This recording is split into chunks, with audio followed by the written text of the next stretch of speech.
All right, fight fans, welcome to Caveman Corner in the Fanduzzi Studios. Here's your host, Jeff. Captain Caveman! Dance. How's it going? Hey, how you doing, Caveman? We got Ray in the house, and we got Professor Michael Katilus in the house. How's it going, Mike? Hey, guys. Thanks for having me. Hold on. Let me try that again. Hey, guys. Thanks for having me. Do I sound more manly that way? Yeah, more manly. That's pretty good. That's my goal for today. I like the manly voice. Yeah. Sounds sexy. So you guys, you started your own gym now. You branched off from WNY MMA. Yeah. It's called Lema, and you guys won the Buffalo Classic. How did that feel? It was really exciting. It was, I, maybe 2 weeks prior, told the whole class that we were shooting or aiming for winning that team trophy within 3 years. And then just out of nowhere, I didn't even expect that many people to be doing the tournament. I kind of was losing touch with what was going on, I guess. But yeah, it was really exciting and probably, actually, I think the best jiu-jitsu moment I've had in 12 years or however long I've been training. That's awesome. Yeah, it's great. Got nothing but killers in that team. I know. A whole bunch of killers. And we train with most of those guys. They're all like good people. It's a good team. And it was awesome that you guys could do that. And not only that, you yourself won Absolute in the black belt division.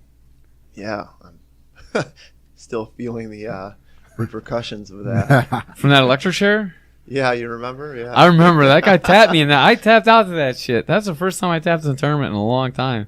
Yeah, that was it's my daughter's birthday that day, so someone probably would have had to choke me unconscious if I were to lose. I kind of liked your answer to it, too. I should have pushed his face and kicked him in the face like you did. I was You like, know what I did? yeah, that's what he did. That's how he got out of it the first time. Maybe, yeah. I know the second match was like really awkward. He and I went against each other again in the absolutes, and I felt like it was a fight, you know. And I've been trying to scale back from that because you know, when I've been competing, it doesn't necessarily feel like that as much anymore. It's like really refined technique, and it's almost confusing to keep up with that sort of level. It's, you know, it's a challenge, and it's a challenge I don't want to back down from, but at the same time, yeah, it was pretty gritty, both of those. He was a lot stronger than me, I'll give him that. And I mean, I knew he was coming from a good team. Some of the guys were kind of giving me some I don't know, not pointers because that was his team, but they're like, yeah, he's a really good training partner. He catches us on the regular. He's a judo black belt, things like that. Yeah, when I got in there with him, I knew he was going to go for that, too. And I still got stuck in it. I don't know what the hell I was thinking, but it's tough. He's really good at getting right into it. He just sweeps right into it. Yeah, this is funny, too. This is, you know, when you make an educated guess and it just goes completely out the window. I had assumed that he was going to try to foot sweep me. So I'm assuming he's going to try to foot sweep me, and I think, well, he's going to be like Joao. And, you know, I've gone against Joao 1,000 times before, and I'm going to try to counter that. I'm going to duck under. And instead, he pulled and swept me pretty quick. And then it was kind of a downward spiral for a while, but, you know, whatever. That's awesome. Yeah, that's how jiu-jitsu goes sometimes. Absolutely. Speaking of Joao, him and Eric Herbert had two of the best matches I saw at the tournament. I think the only match I thought might be a little bit better was Flores and minhaz of the matches that I saw. But Eric and Joao had two back-and-forth matches, and they both won one. What do you think about those two guys? I mean, that's it. You know, it's the classic judo versus a wrestler. But Joao wrestled for forever, too. So, I mean, I thought they were some really intense matches. I was watching. It was really hard for me to referee, and I was watching out of the corner of my eye.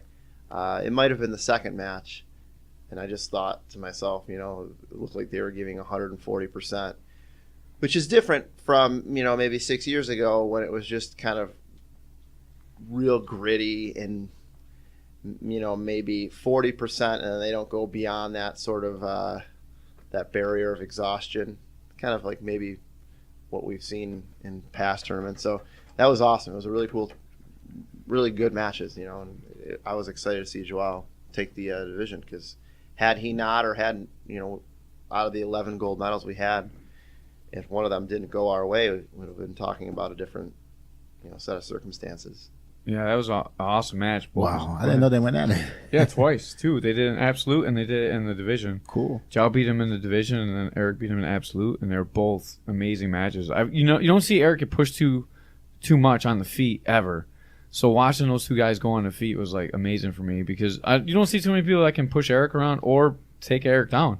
So it was amazing, especially in the gi. You know, Oh, cool. yeah, Joao's phenomenal. And to be honest with you, most of the time it looks like Joao's walking through his matches like they're cakewalk anyways. You know, and both of those guys, it's kind of like their expression, and you could tell they both wanted to win.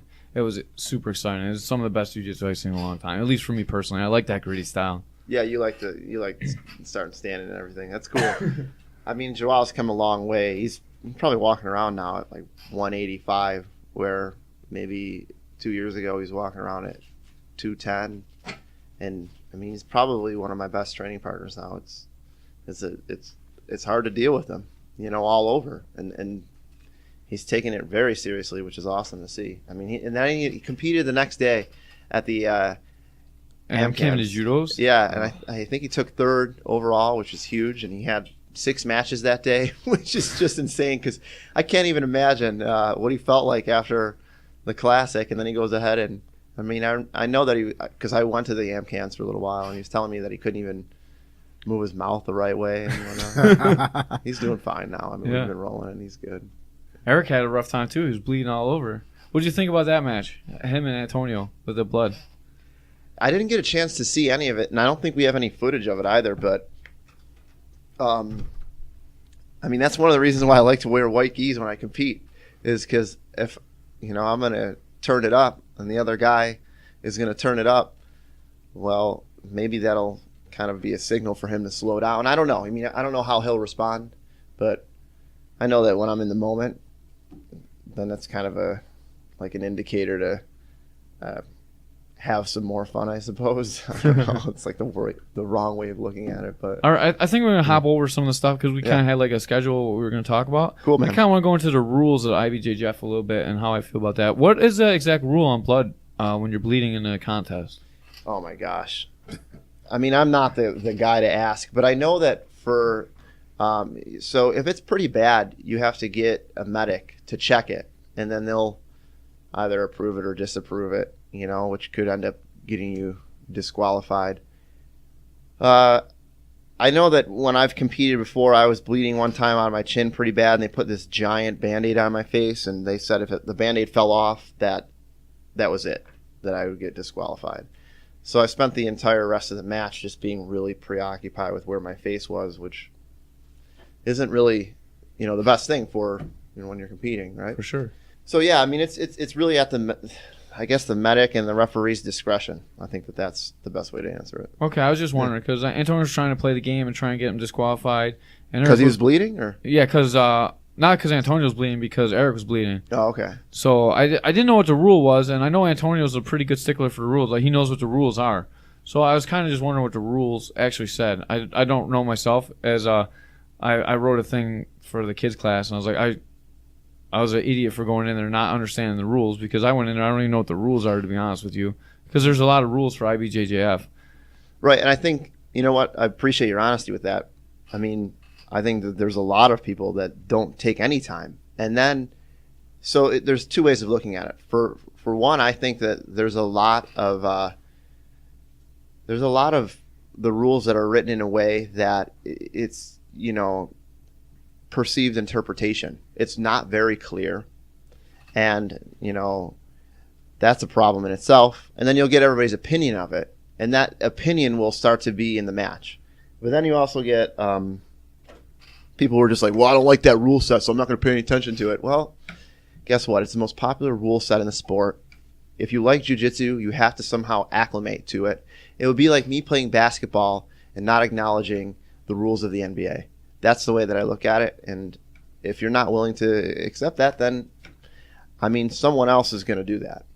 That's the way I look at it. Yeah, there's two thoughts to it on competing. One is, as an MMA guy, we're an MMA show, usually come from that standpoint. Mm-hmm. One is MMA guys are just going in there to get competition, and whether they win or lose, just to do it.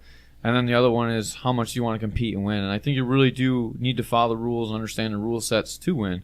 And I think that's something to do. I focus a lot about the kids' rules, and for the kids' rules, it's a little bit different what submissions were allowed and stuff. So when I actually went to go compete, I had to go find out what the rules were right before I stepped out, what I could and couldn't do for myself. Right. And the brown black belt. Like, I couldn't remember if we could do toe holds or not do toe holds. You can do toe holds. Yeah, you can do toe holds. I knew heel hooks were illegal, and I knew about the reap and stuff like that. Right, yeah. And I should have known that if you go out of bounds in a submission that you give up 2 points, but I didn't know that, and that was a huge factor in my match. It's funny you should say that, too, because there are a few matches that had different outcomes based on that. And I was looking at that part of the rules, and it's really, again, up to the referee's interpretation of it. So if it looks like you're just about to get submitted, you can get disqualified. Don't quote me verbatim on that, but, I mean, it's pretty clear in that if it makes it look like you're making a genuine effort to escape the submission, then you can just be, they'll stop the match and they'll issue the other person the 2 points for the attempt. But if it looks like you're just blatantly going out of bounds and you're caught, you're done, then it could result in a disqualification, I guess. Yeah, I'm having Dave on next week. I'm going to have the same talk with him, but nice. He kind of walked himself out of bounds. Like he was just shimming his hips. I was in the triangle. It was pretty deep, but I wasn't really in trouble of being finished by the triangle. Mm-hmm. What he was getting my arm across to go to the arm bar. So I was okay with him shimmying out of bounds. I didn't realize that if I go out of bounds, I'm going to give up 2 points. And I should have just kept him in and stayed in the triangle and tried to fight it off. Because it was really close. It was 2-0 with no advantages. And that made it 4-0. And right. I was like, oh, man, that's tough. Then I got to take him down and pass. So if you want to get good at brown, black belt, IBJJF rules, what you might want to start doing for when you're rolling is redirecting the roll. Mm-hmm. And it sounds crazy. It sounds like counterintuitive because it's energy that you don't want to waste. You want to focus on the pass or the sweep, all these other things. But I'll tell you, the experts, and I've watched, in my guess, I've probably watched more footage of people competing collectively than anyone in this area. I don't know why I do that, and I see redirecting all the time, especially when you have the takedowns, especially. But, I mean, even if someone's in close guard, they'll just switch the angle, cut the angle, and I've been to plenty of schools where they do that on a regular basis too, which is annoying because it's such a finite thing. It's like, do you really want to focus on that? I want the meat and potatoes, So can you explain to Ray what redirecting means? So, yeah. You got the tinted glasses. Yeah. Yeah. So not going straight into the turnbuckle if you're throwing punches. Just kidding. Ray was over there like, oh, what are you guys talking about? Just jiu-jitsu stuff and pajamas. Yeah. So you're a referee, and what do you think about some of the rules about IBJJF? The one rule I have a really hard time with is, say you're on the bottom of side control, you flip the guy over, and there's no points awarded. So you're going from a clearly inferior position to a dominant to at least neutral position. Yeah, and I know, I've sat in the rules courses 4 times where they've said the same exact thing. Like, you were in a position you should have never been in to begin with, so you shouldn't be awarded for escaping that. I don't know. I think if you're on the bottom and then you reverse, I don't know if you should necessarily be rewarded for that, but side control to side control, that's something, I'm not a huge fan of the rule set. Don't get me wrong. But I think that you eventually have to, come to terms with where are the majority of the people, compare what are your other choices. Like, I'm not going to go bonkers for Naga, I'm just not going to do that. I'm not going to pay $160 to compete at 12 in the morning. I've been there, so things like that. Well, some of the great things that IBJJF does, I'm not trying to trash them, is the tournaments are set up great. The pre-registration is great. The time that you go out and do the matches is great. The professionalism, it can be great. It should be great. Did you see the thing at Worlds where a Galvo student was awarded the win? Yeah, for the knee bar? Yeah. Well, I didn't actually see the video of it. I just read about it. How did that go down? Was that true? So, in my estimation, he clearly went for knee bar attempts. And then, how technical was it? Where was his, his feet placed? All those other things. I've been to enough tournaments where I notice that some of the major teams get an additional push. There's some additional leverage there. And you don't even have to go to those tournaments to see that. You can just look at some of the photos online and see how they're setting up the divisions and who's at the table. That to me is an unusual process when you have like 4 guys from 4 major teams and no one else is at that table. I know that it's impossible in this day and age to promote true and genuine equality, but I mean, they have some work to do. I mean, there's no way around that, you know. I think it's tough at all the niche sports like wrestling. Wrestling has the same problem with FILA. They went through all the same stuff that IBJJF was going through. I think it's just part of growing as a sport, and I think it will be taken care of. But I think at times you do get biased, especially at a small tournament like us where, no offense, like most of the guys reffing know the people that they're reffing at times, you know. Yeah, we did have a ref meeting beforehand where I clearly asked everybody to not ref matches from people from your team, or even if you knew people, you know, and you thought that you would have a bias. I'm not going to sit here and say that if I were refereeing you and Dave that, you know, if there were little nuances that were clear that I might not give Dave the pass and give you, I would really try my darndest to be as honest as possible. Sometimes it works the other way. Sometimes it hurts your guy then. Right, sure. I'm emotionally connected to him, and being emotionally connected to him more so means that like I'm rooting him on while I'm trying to do my job, and that's a tricky game, right? Right. Yeah. It's just tough. A small venue is growing sport. We all know each other. I mean, that's just how it comes down to. Like, you go to enough tournaments, you know everyone that's competing, at least at purple and above. I mean, it's just how it works. Yeah, absolutely. I mean, we all know each other, and it's a small community, right? So. Right. What do you think about people saying the IBJJF rules turn Jiu-Jitsu into more of a sport as opposed to a martial art? You know, it's tricky. Again, take a look at the World's Masters, for example. There's like thousands of people that are doing that, and they're all over the age of 30, right? I mean, I don't know. I think they had like 4,000 people last year. Knee longevity is a tricky thing. We've all experienced some knee issues at this point in our careers.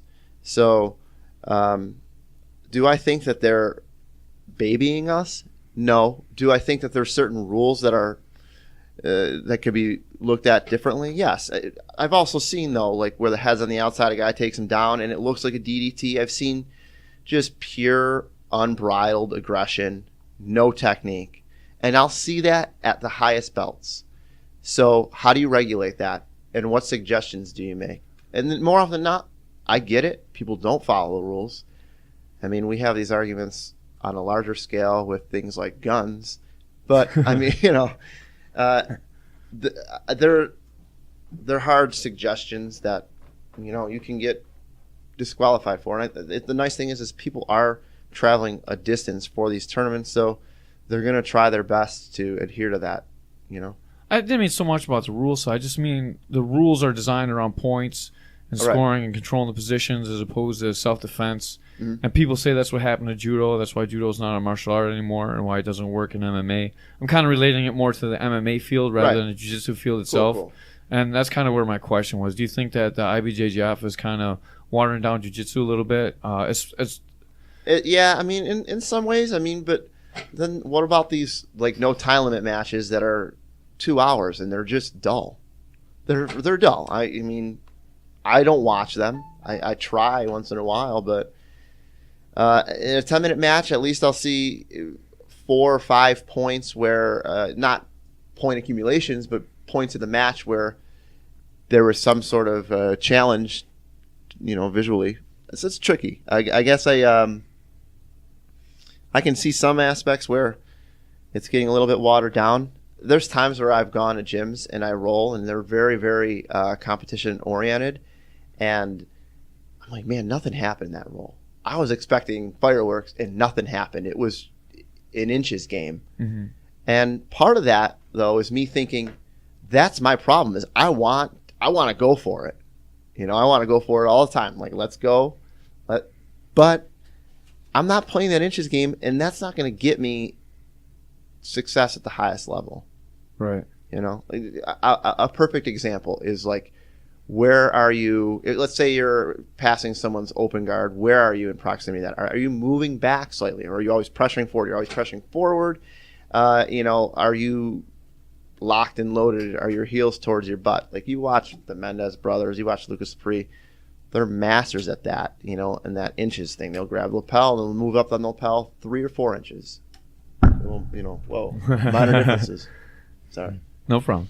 That we're not doing because we want to get to, I got a guillotine. Yeah. check out this Darce, all these things. But I love the submissions. I'm a guy that always tries to go for the submission. So. Right, and I meant more like teaching jiu-jitsu itself because obviously if you're going to compete, you need to have rules to follow to compete. To follow those rules, you're going to develop a style that lets you be the highest level that you can be following those exact rule sets. So whatever rules you develop, people are going to learn how to play the game. They're going to learn how to score points the right way for that rule set. And they're just going to evolve that to something that the people that designed rules couldn't even imagine that the level's going to get so high. Yeah. But the problem I have a little bit with the IBJJF is when schools teach their entire curriculum based upon the scoring system of IBJJF, and they don't go back and teach the fundamentals. I went to the Hicks and Gracie seminar, and I was so moved by what he says. He's like, I don't even recognize jiu-jitsu anymore at times. He's like, anyone that does jiu-jitsu and is a black belt should be able to do all of this stuff. And he was showing stuff, and he brought black belts up that had no idea, the way that they have to defend themselves at times. And that's kind of where I was going with my line of questions. I understand. So don't get me wrong, I would love to be at that seminar, and Hickson's obviously a legend, but at the same time, that's kind of a marketing angle.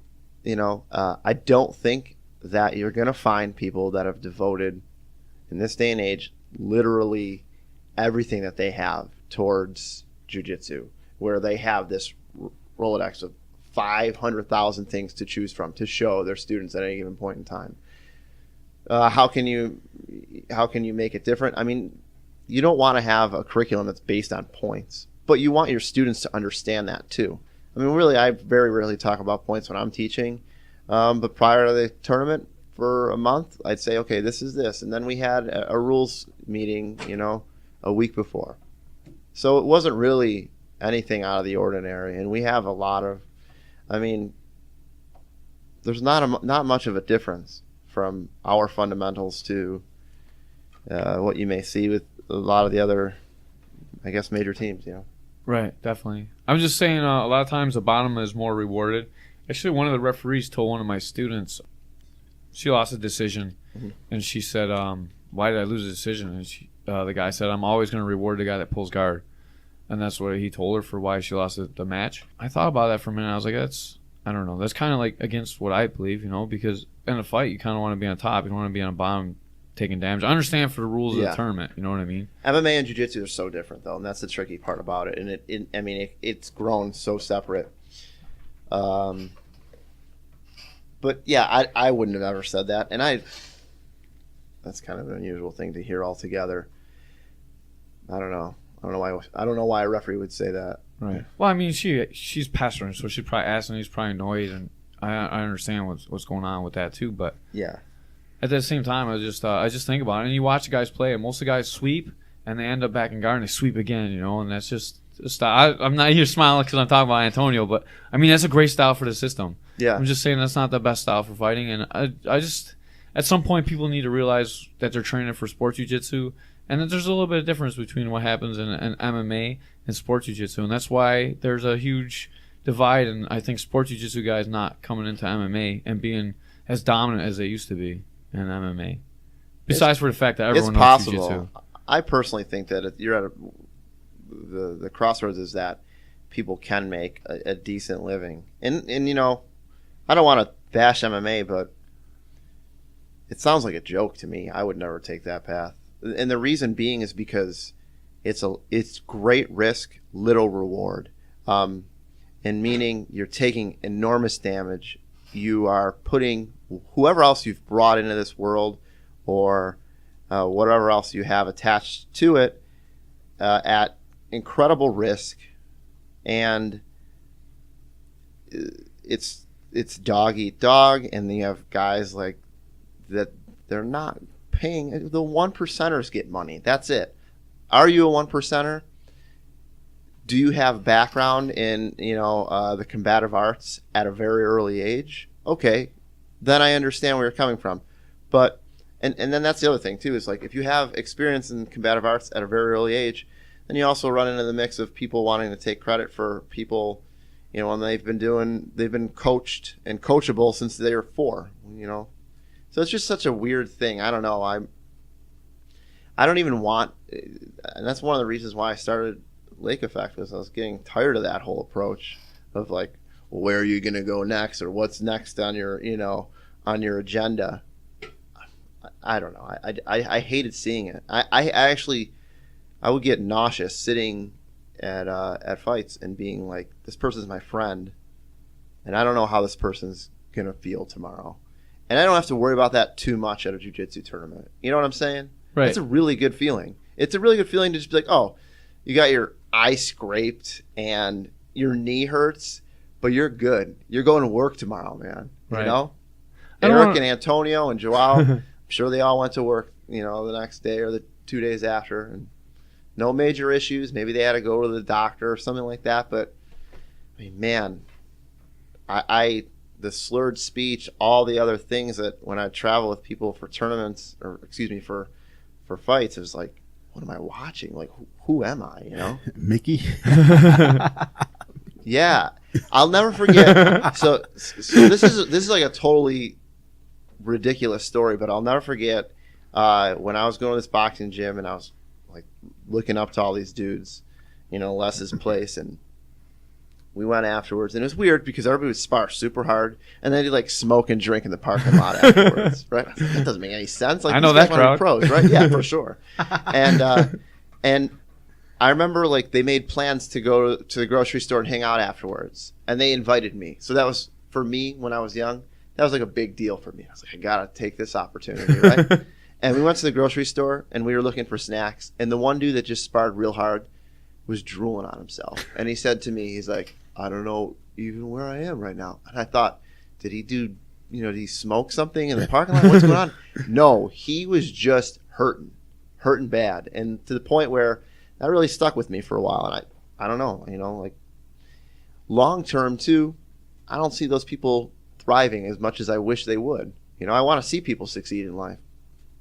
What do you say about the people that say jiu-jitsu is for the upper middle class? Because it is expensive to do it. A boxing gym costs like Come to $20. Lake Effect Martial Arts. Yeah.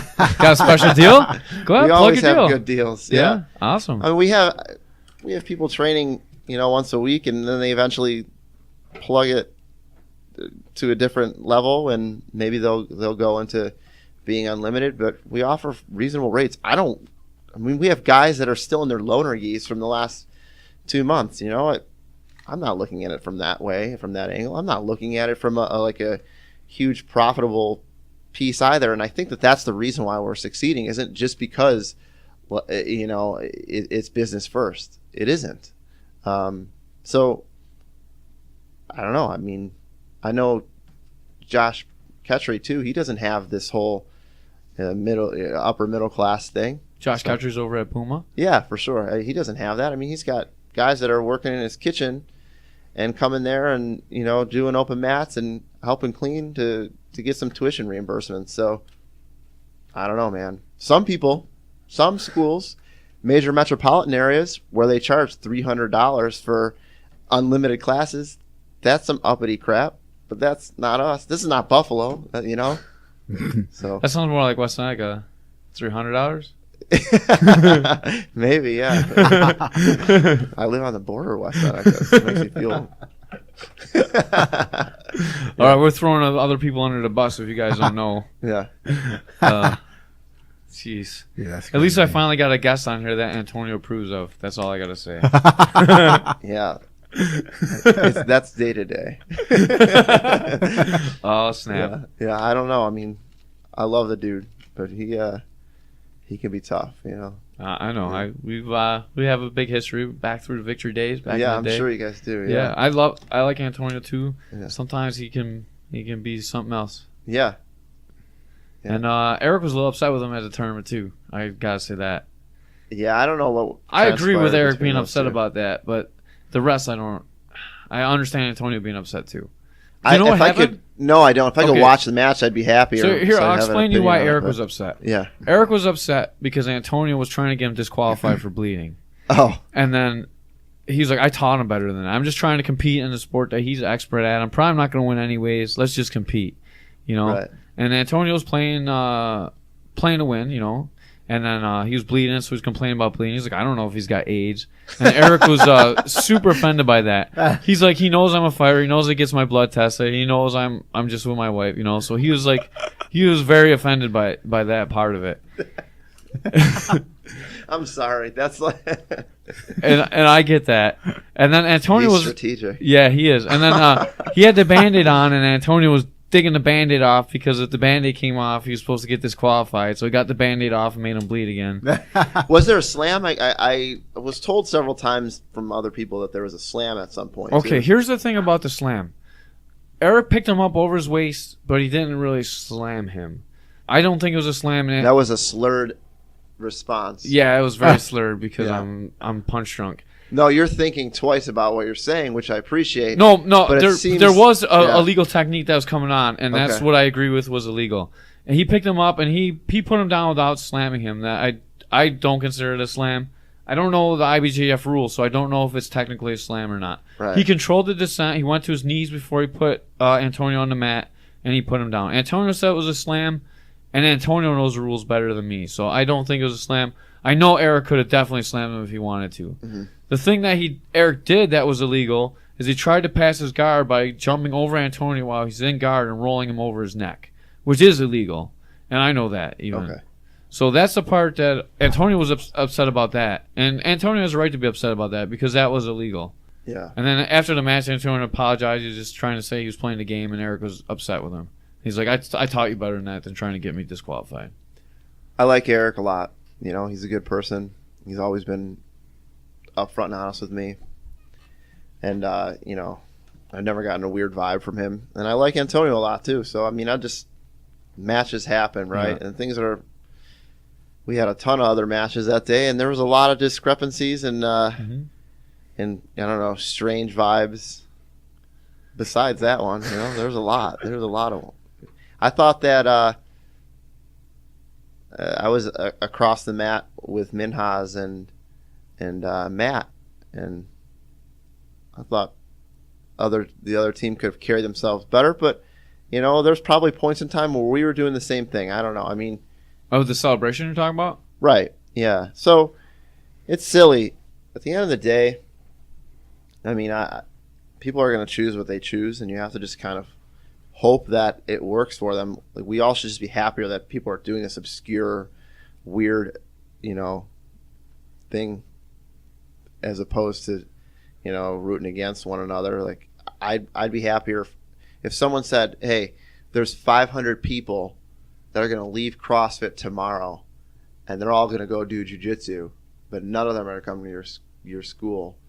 Yes or no? You know, you control that. I'd say yes, like that 100%. Like, because eventually maybe they might come to our school, or eventually maybe they might compete, or it just grows all together. And that's what my whole philosophy is on that. So, I mean, I like how you sorry, I threw just the, jumped all over the yeah, place there. threw the Damn. Flores is under the bus. That's my kids coach. I got to back my guy. No. matter what. I did not say him. I No, did not I know. say He's him. I said the team. Yeah, and he's I a thought very that humble he guy. carries himself exceptionally well. He's a very impressive person. So, yeah. He's amazing. I like that guy a lot. He's very... Him and his brother, Jose. Did you see Jose at the tournament? Yeah. He Jose looks beat good, Rick. man. Yeah. Jose's Oh my cool, God. dude. He's a nice dude. Yeah.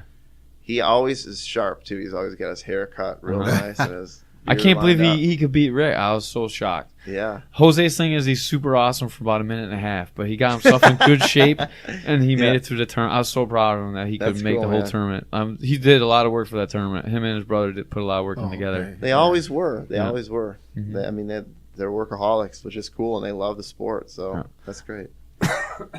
I gotta say that men's house match, even though you were a little offended by the win, I thought that was one of the best matches of the tournament. Men's house I was wish I could watch awesome. that too. He was Yeah, controlling the whole he's match. Neat, man. He's got some Yeah, dude, he's phenomenal. flavor to him, which is cool. Yeah. You know, he's very outside the box with developing his. It's cool, you know. You get like a blank canvas, and they kind of go from there. So Yeah, he's so different than I started training with him. I don't know, whenever was it 2 years ago now, a year and a half ago, and he's a completely different player than he was back in the day. Just watching him grow, he's someone I really like too. He's a really nice guy too, very humble. like that about him. And now to watch my two friends compete, it was great. And Flores coming up with that triangle at the end, it was just amazing. Like, he got dominated the whole match and he hits that triangle. Like, it's just like a storybook moment for him. That's so jiu-jitsu, though. You know, that's the name of it all. It's like you got to be careful too. You might think that things are going real well for you, and all of a sudden, I've been there a million times. You know. So. Yes, then someone hit you with an electric chair. God damn it. I don't even know his name, but he was good.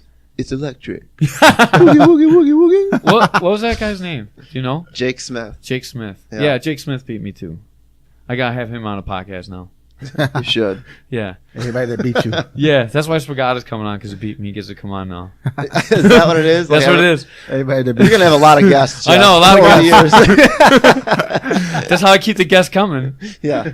You beat me. And they're like, oh man, I can talk about myself. I love it. I was hoping you beat me so you come on the show, but you didn't even have to beat me to get on here. No. I mean, we know how that goes. Yeah. We'll see. Just teasing. Not really, because you probably would beat me, but I would have gave you a good effort. I would have made you sweat a little bit. A for effort. Yeah, A for effort. Yeah. I'm like, I should get an A for effort. Speaking of sweating, I wasn't sweating that day that much because I thought that there was a nice breeze in there. Yeah. And every time we have those tournaments, I do worry. I'm like, I don't know if it's warm enough at this point in time for the kids. And I know that's like a really weird thought, but, you know, it ended up working out perfectly. Like that morning, it was kind of a gloom morning. And then out of nowhere by 11 o'clock, I'm like, whoa, this day is going over real well. But it takes me, I don't know, like I need it to be about 75 for me to feel comfortable. And Me too. It's a little cold for me. I'm older. yeah, I had my sweater on right till I go out, and I'm still cold as soon as I step Dude. out on the mat. them bones, man. The problem Old is, man bones. Ray, how old are you? I'm old too. I'm 36. Oh my gosh, dude. yeah, Yeah. I'm old. Dude. Ray's fighting against him too. Oh my gosh. Yeah, Probably do a couple more MMA fights and Yeah. just stick with jiu-jitsu. I'm What? trying to fight too. 125? That's what you guys do over there? You going to 125 or 135? I'm just teasing you. You're probably 205 or what? Heavyweight. Cool, man. Yeah. And how about you? You guys are both fighting in I'm doing a grappling match at Ground Force Fights. I'm grappling against Gray Hendershot Oh, okay. in the cage with the gis on. Oh, that's cool. That's Yeah. awesome. IBJJF brown and black rules. Nice, man. That'll be fun. Yeah, with no points though. So And Ray, maybe I where are can win. you? Where's I'm fighting some punk from South Buffalo. Ray's What- beating up a poor old guy, what's his name? Alex Carroll. Dude, He used to train at Booma. I don't know if you know him or not. I don't. Yeah. All right, is everyone from South Buffalo punk? Nah. He's from Lackawanna. Well, Oh, is he's Yeah. originally from South Buffalo. Oh, is he from South Buffalo? Yeah. Yeah. Dave's from like the border of South Buffalo and Kaisertown. So if you want to tease him, ask him if he's really in Kaisertown or not. Ask him if he really grew up in Kaisertown. Oh, yeah? Yeah. All right, that's good ammo for next week. That's Cape Town right there. Yeah. Yeah. I like that. He really did, but I mean, he gets upset with me. I got my little buttons that I press on him. I love him. I give him some shit for running out of bounds and costing me 2 points. What the heck, right? Yeah. Stupid. So let's go to those other questions that you had for All right. me. Yeah. I know you and Josh, you guys put together the first Buffalo Classic. Can you tell me how that came about? That's a huge thing for the jiu-jitsu, for all of jiu-jitsu in Buffalo, really, honestly. But it's good for jiu-jitsu economy, and it's great for the schools to have a place to compete Right. in actual Buffalo, that we don't have to drive to wherever the giant tournaments are. Right. I mean, it's crazy how much stir those tournaments brought. And I mean, like people just come to our gym and just watch. It's really weird because that never happened before, you know? Like I don't remember doing jiu-jitsu 4 years ago where we'd have a few people just checking it out. It's like, you really want to watch this? But we're fighting in pajamas. But yeah, I mean, it's awesome. It's about like 4.5, maybe 5 years ago, we started getting together and talking about it. And I was flattered that Josh even asked me because, I mean, we used to train together. You used to train with us back in the day, too, over in Old school, Cheektowaga, yeah. TKD, Yeah. if I can talk, Yeah. spot. And, you know. We used to even train back at Horizon. We were all at Horizon together at one time, that's too. right. Oh, Horizon. Horizon. In West Seneca? Yeah. Oh, wow. Hell yeah. Damn. Were you there that day when we were holding Thai pads and Travis knocked that kid's teeth out, and they were just hanging on his braces. No, but I was training there, and I heard about it. I wasn't there one that of day. the most gruesome accidents I've ever seen. Damn. And if that guy's listening, I'm sorry that I described it that way, but oh my gosh, yeah, that was horrifying to me. Travis throwing these. Travis trains with us now, and I sometimes say a quick glory be in my head before we roll, just to make sure that my knees don't go or nothing like that, because that dude's an ox. Oh my god, that poor kid. Yeah. I remember I was training with Mike Dizak there that day, and my middle finger got put all the way over here, and that's the only time I've ever seen Mike Dizak look sick because my finger was just destroyed. Yeah. Yeah, and I think you were there that time too, and he's like, my wife's like, "What'd you get kicked in the balls?" I'm like, "No," he had to pop my finger back in place. Damn. Dizak, you know what? For as much of a lunatic and animal as he was, he did kind of set a different work ethic for me. And that's what I try to do is I try to have like takeaways from all the people that I've worked with over the years, and positive takeaways, not always negative ones. And I mean, his work ethic was just insane. He would just come in and he was just like a pit on a treadmill. He'd just do his work. It's so crazy to watch him be as focused as he was. And I really thought that he was going to be a major contender. But Vegas is distracting. I don't know what it's like to start a career at that age and go right into the heart of it all. I have no idea, so who am I?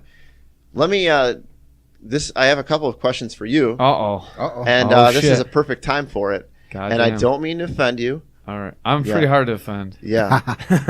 And I got to ask, though, did you steal the caveman persona from Dan Hawley? I did not steal the caveman persona. If I was just a caveman, people would think I stole it. But I'm like Captain Caveman, like the cartoon character. Right. Not like the caveman, like big mean guy. Right. Like I got the caveman because I'm goofy and my nose is all jacked up, and I don't know why. And you do look like the cartoon character. Yeah. Captain Caveman. So you're going for the cartoon character, right? Correct. Was there any influence? How about that? No, because actually Chuck is the one that named me Captain Caveman. Oh, He's he like, did. You talk all funny and Wow. you do jiu-jitsu like a caveman. I'm going to call you Captain Caveman. Yeah. That's pretty much what he said. I know. Thank you, Professor. And your clothes always have holes in them. Yeah, right. How flattering. So, okay, then we got to the bottom of that because I always wondered. Yeah, it's definitely Captain Caveman. It's not based on like a tough caveman like character. I know what's his name used to always say that too. That crazy dude, Christopher McGrath used to always say that. He used to like pester all over my Facebook. He's like, "You're not the real caveman." But yeah, it's Captain Caveman. It's not like caveman. Oh, okay. I know who Captain Caveman is too. I just thought because it's pretty much like the same times and all that. Yeah. I get confused. I'm old. No, I know. You're trying to throw him under the bus. I'm not stealing from Holly. Holly would beat the shit out of me. He's a tough dude. He's got the arm bars for days. Still. Man, that dude was insane. We gotta come in one day and do a Dan Holly podcast. I would totally fill that up. That would be amazing, actually. I have so many stories. Oh my gosh. So that's it. Let's go back to those other questions. Though. Next. He's like, that's it. Yeah. Go ahead. You got more? Or? No. Oh, okay. You have those questions that you sent me. Yeah. But people that train jiu-jitsu now don't understand what it was like for the original guys from Buffalo. And actually, it's kind of funny because they just put the original Dirty Dozen of black belts in Buffalo up on Facebook or whatever. I'm not dirty. I know. I showered today. Yeah. I'm good for a month.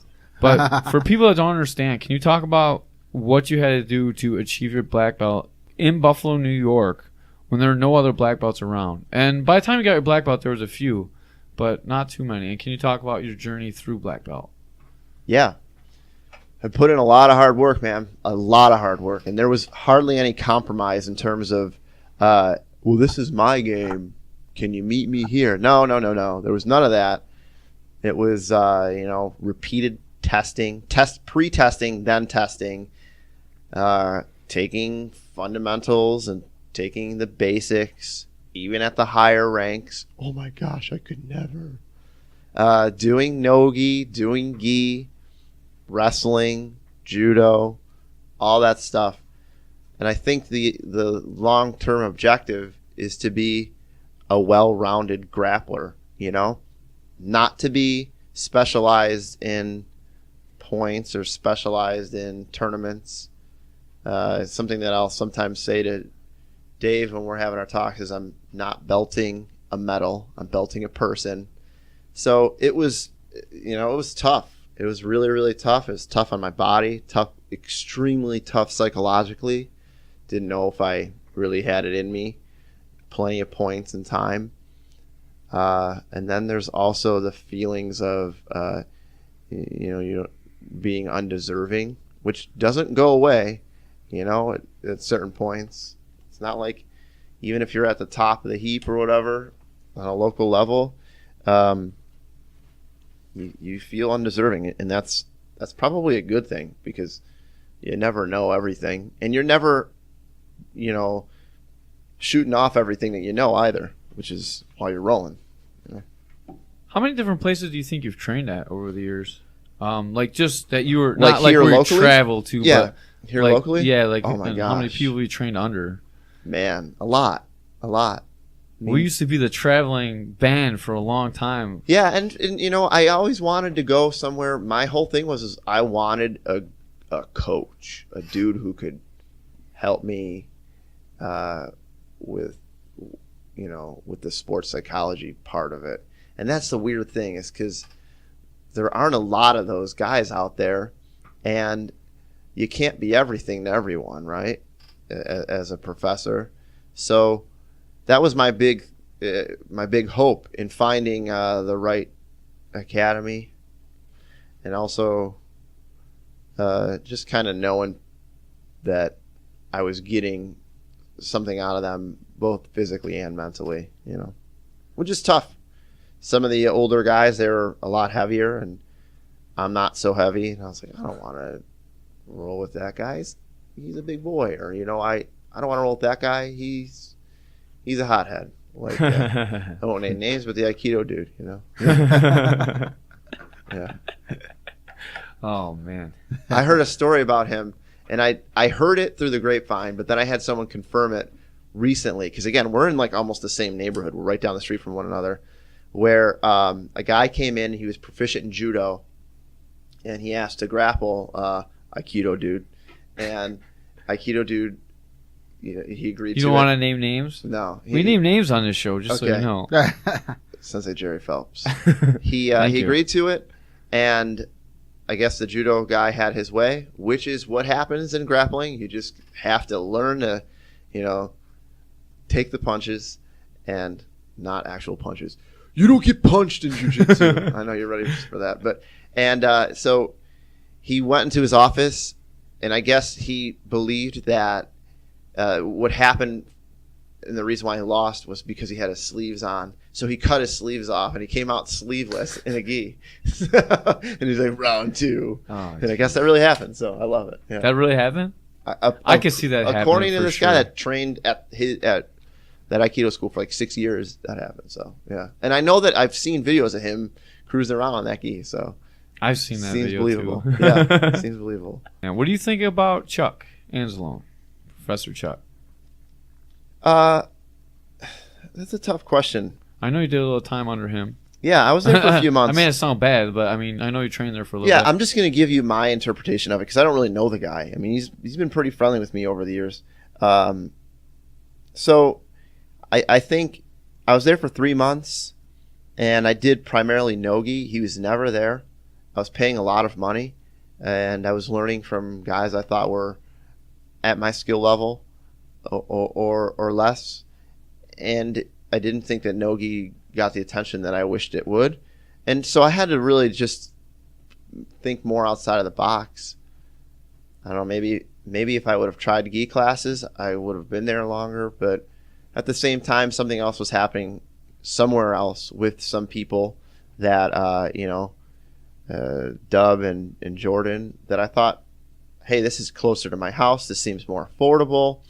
And it seems as if they actually have taken an interest in not just a skill set, but me as a person. Right. Do you credit him with bringing jiu-jitsu to Buffalo? No. No? No. All right. I was going to say I respect him more than most normal people do that are in the community just because, look at all the black belts now. Almost every one of them was trained under him at some point, And For sure. I'm not saying that he didn't do something incredibly daunting and difficult, but there were people training prior to him that were ranked, that I knew, that I met. Right. There were guys that were doing seminars and helping bring seminars that still train today. So it's tricky.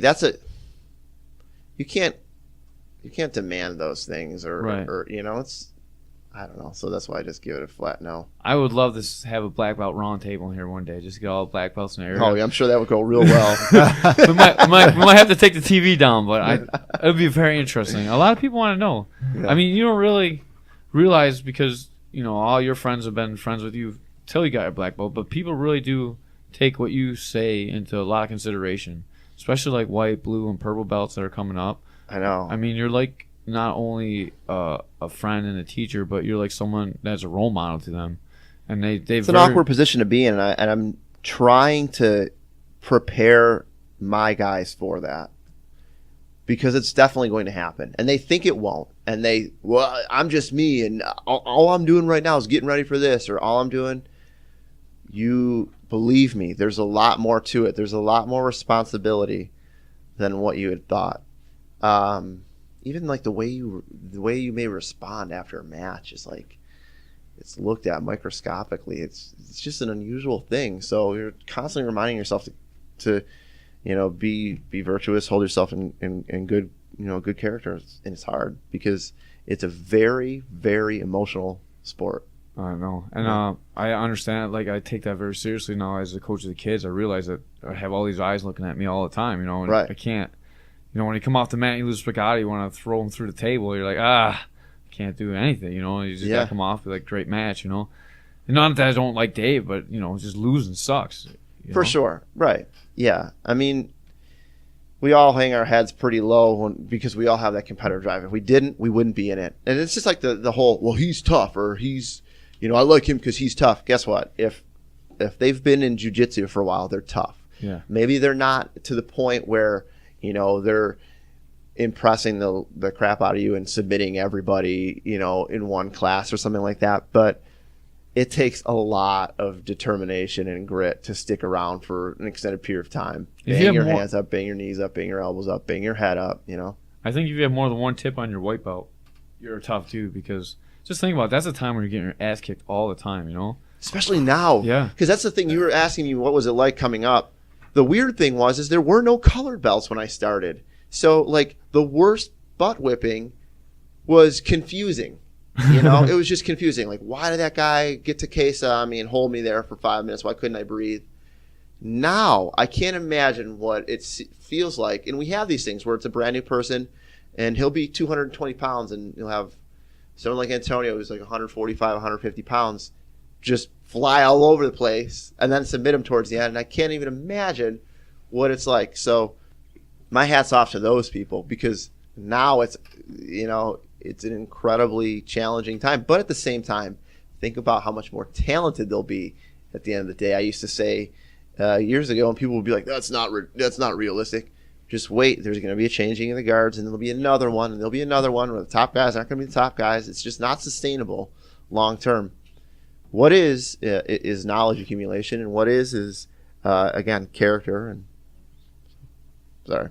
No, I like that. That's a great train of thought. Oh yeah, it really is. Yeah. Ray's like lost. He doesn't know about this jiu-jitsu stuff. I understand because when I train in gi, I get tapped out all the time.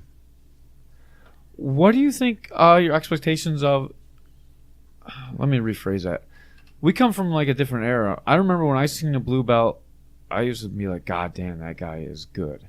And now people come, they train for like a year, less than a year. They're looking for their blue belt. Do you think we have higher standards in Buffalo because of what we went through, of what a blue belt should be, than what a blue belt should be? That's a question I think about. It's interesting. So we got a guy, Paul Falzone, who won gold, and he's been training for about 6 or 7 months. And he's lost 20-something pounds. Right. He trains consistently 3 days a week. Again, awesome job, man. That's what jiu-jitsu does. I know, and it's amazing. It's amazing to watch his progression, and he's determined. You know, he's determined on his knowledge base. He takes the classes that maybe other people won't. He's determined on his grit. He's just like your quintessential perfect student, right? But and he's having access to a lot of color belts. So does that speed up his process? It's possible. I do think that there needs to be some sort of like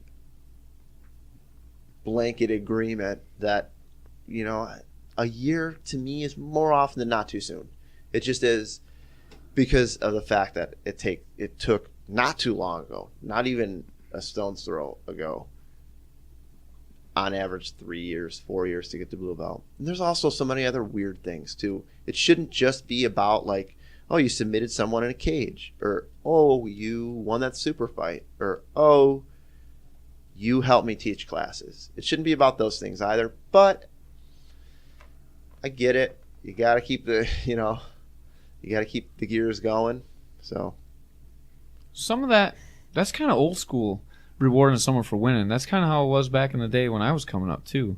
I feel like that's why I got my blue belt when I tapped out the purple belt in the cage. But who knows how often that person's training? Right. Who knows where their skill set genuinely is at? Who knows if they didn't just go on vacation for a month and come to the mat that day? What about the fact I punched him in the head? I didn't beat him because my jiu-jitsu was better. I beat him because he was dazed, from a punch. So you're saying that you bent the rules. This is a reoccurring theme No, coming from your cage. No, just in the cage. Yeah. So you're a fake blue belt then? I'm a fake blue belt, yeah. Yeah, no, I mean, I can't imagine what that feels like because I never experienced it. And I can't really relate to it either. So, yeah, I'm just saying, competition. Sometimes it was the way that they went through all the way back from Brazil. It's kind of like the way that some people learned, like how to get promotions. Right. And I see that too. I see and sense that, like, well, I did really well at this big tournament, and I had a lot of matches, and I went against people from all over. I'm like, yeah, I totally hear you, and you're really, really incredibly close. At the same time, I have my expectations too. It reminds me of when I went to college, where I had to learn how to play the game. I had to learn what the professor really wanted. And there were plenty of times I was like, man, I'm smart. I could write this great paper. I'm going to kick butt on my tests, But if I wasn't kind of speaking to the professor in a manner that they were interested, it was kind of, in a way, a wasted effort. So you have to meet that person halfway, I guess what is your criteria for blue belt then? I'd probably say at minimum a year and a half. And if you're doing a year and a half, you're definitely at least 3 classes with our coaches, not with your friend on the side, probably more like 2 years. And it's tough though. Everybody's going to be different. There's when you want it to be individualized though, it's a tricky game because then my expectations might grow for you, right? Right. Because is there a difference between how you judge a guy that's 19 and 20 and competing and a guy that's 45 and just starting? That's exactly it. That's exactly it. You can't hold those people to the same exact standards. Am I going to tell a 50-year-old man, I want you to be playing tornado guard or tornado rolls and doing barambolos? No. Am I going to show those on occasion? Yeah. But I'm teaching. It's kind of like sampling instead of teaching sometimes, so it's tricky. I will say this though too, like if you come in with a pretty substantial background, my expectations for you are higher. They're just higher. I mean, gosh, if you're kicking butt, great, but now I expect you to submit everybody. I don't know. Call me crazy, but like I like people holding me to a higher standard. The whole, even with Lake Effect, and by the way, we just celebrated our 1-year anniversary, which is kind of neat. We had a barbecue yesterday for it. With a win at the Classic. Yeah. And did you eat off the trophy? Like did you have the Stanley Cup? No, but someone made me kiss it, which felt pretty awkward. Yeah. All the kids were touching it before the tournament. I hope that doesn't make you feel bad about yourself. Keep your hands off it. Yeah. all the kids in Springfield are SOBs. Right? So yeah, it's surreal. But when I started, it was super, super scary. And I thought about all that stuff, like, what am I going to do? And I don't really have too many people to talk to about that. Unfortunately, I've had actually a lot of people kind of come after the dust settled, and a lot of people to talk to about it. So, well, I guess we can't beat around the bush too much. Let's get into the WNY MMA split a little bit. Yeah. You left from WNY MMA to start Lema itself. right. I had Mike on, and we talked about it a lot. And after that, you messaged me, and you said you don't think everything was fair. So I wanted to have you on to do a rebuttal show a while ago. Yeah. But we finally got you in. So let's hear. Oh, you tried to get him on before? Yeah, try to get him on before. Oh yeah. Oh. I mean, I don't even really remember. I just know that, like, I listened to it and I was like, yeah, it just seemed like pretty skewed and kind of one-sided or whatever. But that's fine. I mean, that's usually how media goes, right? Is, you know, it's from that person's perspective. Well, I mean, there's always two sides of the story. There's Yeah. the one person's side. Yeah. There's going to be your side. And then there's what actually happens somewhere in the middle. And depending on how you view whoever is telling you the story is where you're going to think the truth lies. No, look into my eyes. I'm going to hypnotize you. You have to believe me. Okay, since I'm a the host, very influential figure. I believe you. Which one gets me on my black belt? No, I'm just kidding. Yeah. That's funny. So, I don't know. I mean, it's such an awkward thing to talk about because, and I don't want to get too much into it, but like Mike was at my wedding. We got along very well for a long period of time. I remember like one of the first times I was invited to go watch fights was at his place. He lived like in Allentown, you know. So, but I think over the years we just disconnected, and there was a point in time too where I was, you know, there's just so much gossip at that gym that I couldn't handle. I couldn't stomach. Point blank, I'd come into that gym without any agenda other than like retribution for what I had read the night before on some Social dumb media? Facebook page or whatever, you know. And I don't know. That's super unfortunate. But he became distant. We weren't really close any longer, and there was a lot going on at that gym that he didn't really have a handle on. And I thought that it was his leadership skills that were the difficult part for me to understand. But at the same time, here I am a year later, faced with those same circumstances, you know? So maybe I'm eating crow a little bit for some of those thoughts. There was also other things. There were certain things that, you know, when he would get upset, I felt like he would cross the line with some of the things he would say to me. And I felt like I tiptoed better. But maybe because I had to, right? Maybe because he kind of controlled things. I mean, obviously he did. He was the owner. But from a different perspective, too. One of the reasons why, and gosh, my biggest, what can I say? My biggest regret is I didn't do this sooner.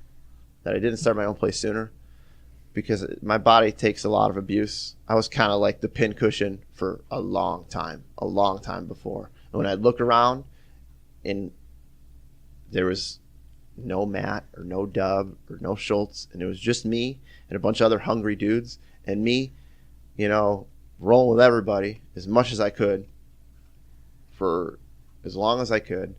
I just felt like I wasn't getting the nods that I should have deserved. Not from a fiscal point, not from a, you know, and then I'm sure that you all know there's questionable ethics, and as I get older, I become a more ethically driven person. So it's tough, you know. It's tough for me to part ways with one team and start another, but that's what I did. Yeah. Yeah, go ahead. Yeah. Okay, I wanted to make sure this was okay with you before I talk about it. I didn't want to Sure. throw it under the bus because I didn't have it on the list of stuff I wanted to talk about. Right. I know you expressed to me personally that you had some problems with the financial aspects of your deal with Mike. Was that a problem as well? Yeah, no, I mean, so over the years, like other schools, other people, martial arts gyms would come to me, and I'd always just the same thing. No, I'm happy with where I'm at. No. And then after a while, I started thinking about it more, and I got 2 kids, and I was thinking, gosh, I'd like to provide them with something better than what I had, and then some. So yeah, other opportunities arose, and when they did, like that caused a lot of ugliness between the two of us. It was like to the specifics of who contacted who first and all these things, and I just felt really unusual about it. I wasn't trying to like branch off and kill what you had, but more just if someone's willing to pay me a little bit more, man, it's like a job. That's the way I thought about it, So right. I wasn't getting paid very well though. Okay. If and that's another thing. He was bringing in other people from other camps. I was there for forever, so those were factors. Loyalty and respect works 2 ways. And it's not just him though. It really wasn't. It was a collective vibe of, I don't know, the ship has sailed. Do you think it was because of the problems between the MMA team and the Jiu-Jitsu team at the time, or was it just? I mean, there's certainly components to that. I was disgusted that Bubba and Schultz fought. Absolutely disgusted, and I'll still remain that way. It was super unfortunate. There's a lot of things that I was disgusted by that, to be clear, I never even talked to Mike about, or anyone for that matter. I tried to be professional, and it would come out in different ways. So,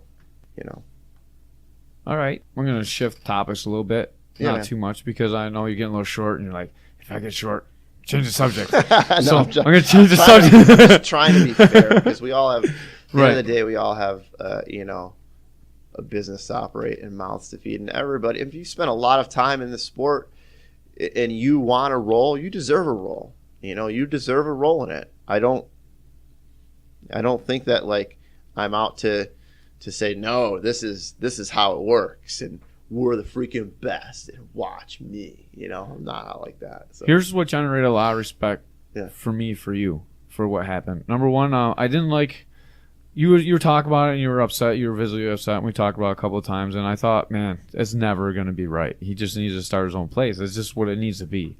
And then you went and you did it, and that gives me a lot of respect for you, because I think at a certain point in jiu-jitsu, it's inevitable. Once you're a black belt, you're under other black belts. If you have different opposing opinions and views of jiu-jitsu and how to run a gym, I think you almost need to leave. I think at some point that needs to happen, and it's going to happen over and over again. And I think that's just what happened. And that you did that and you left and you weren't really...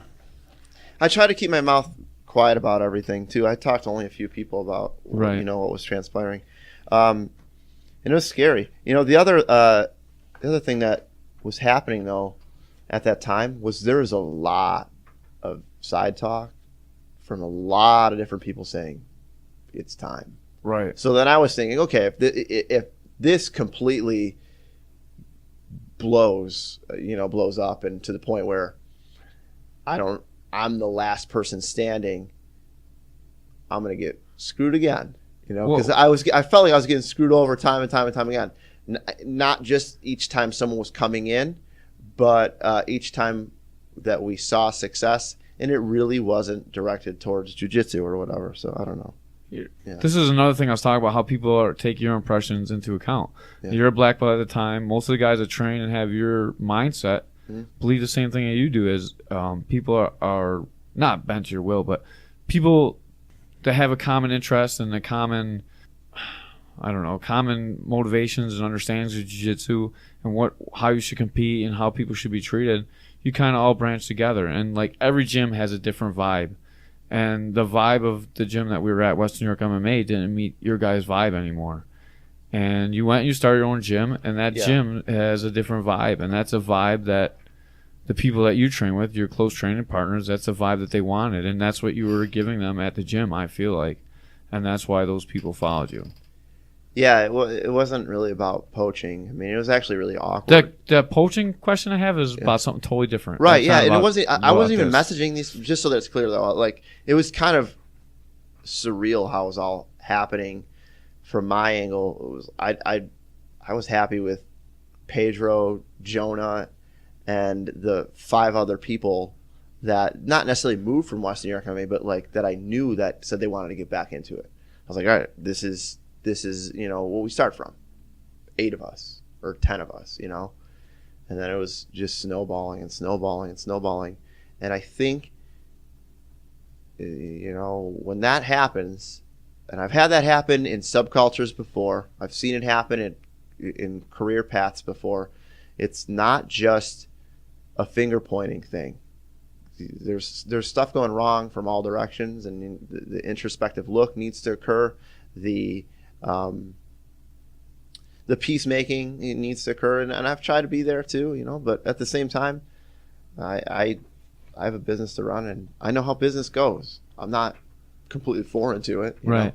I watched it. I talked with Mike, and he guys Yeah. said that you guys started to patch up your whatever you had going on. Yeah, I tried to talk to him at the tournament, man. I mean, I don't really hold ill will towards him, and I'll be totally honest. I mean, he's great at the fundamentals. He's great at it, and that's his skill set. And it's weird that people come over looking for more, like they want the intermediate advanced with me, but I have to start people too, Right. So I got to get great at the fundamentals, and I've done it a million times, right? I've tested on it a million times, but it's not something I've been showing.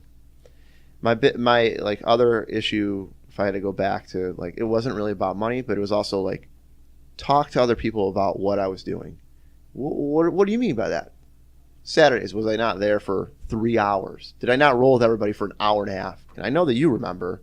I'm not sure what you're talking about talking to other people, but I know about Saturday's class. I loved your Saturday's class. Yeah, right. It was a different vibe because I was pouring my heart out, and that's you can't put a price on that, So I wasn't. I think that's why we're kind of where we're at. Is I'm still pouring my heart out, but it's tough. It's tough to do while I'm juggling 50,000 other things, right? Right.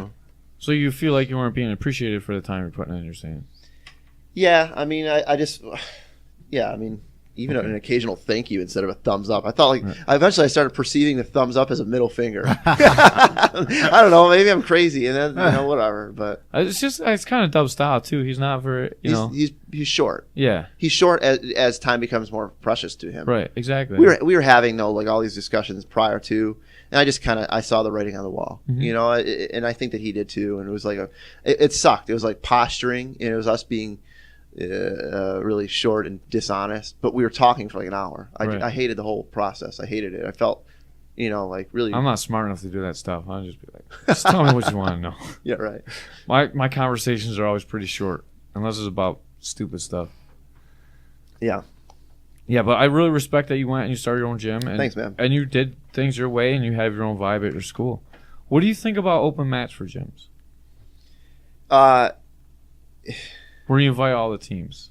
They're cool, man. I mean, and I think cross training's cool. It's exciting to me. We have people on Fridays that come, from all over the place. It's flattering. I'm like, you want to train with me? You know how dumb I am? No. So yeah, it's exciting, and I never meant to step on anybody's toes on Fridays, but at the same time, I work a full-time job. Look at my schedule. Just put yourself in my shoes for 5 minutes. You'll get it. I train when I can, and I want to train, so right. I'm not going to be like, well, hold on a second. I was just going to ask you about that. So we moved far away, just so that it's clear. Right. I could have had a school directly across the street, for the most part, from Great Arrow Building, and it was like 3,300 square feet, and the guy already had mats there.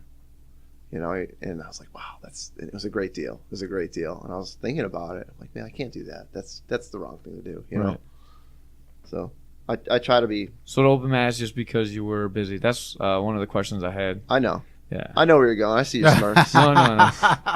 Yeah. Ray, what's up? I got to ask the questions. That's what everyone wants. You know what I mean? That's like what people want to ask. They want to know. Yeah. Yeah. It's not like a dub directive. It's just like people I know. in the community. I get it. And Schultz has asked me point blank. I talked to him. I love Schultz. Yeah. I love him. He's a good dude. I was in his freaking wedding. I'd wear a pink tux for crying out loud. You must a really pink like that tux. Yeah.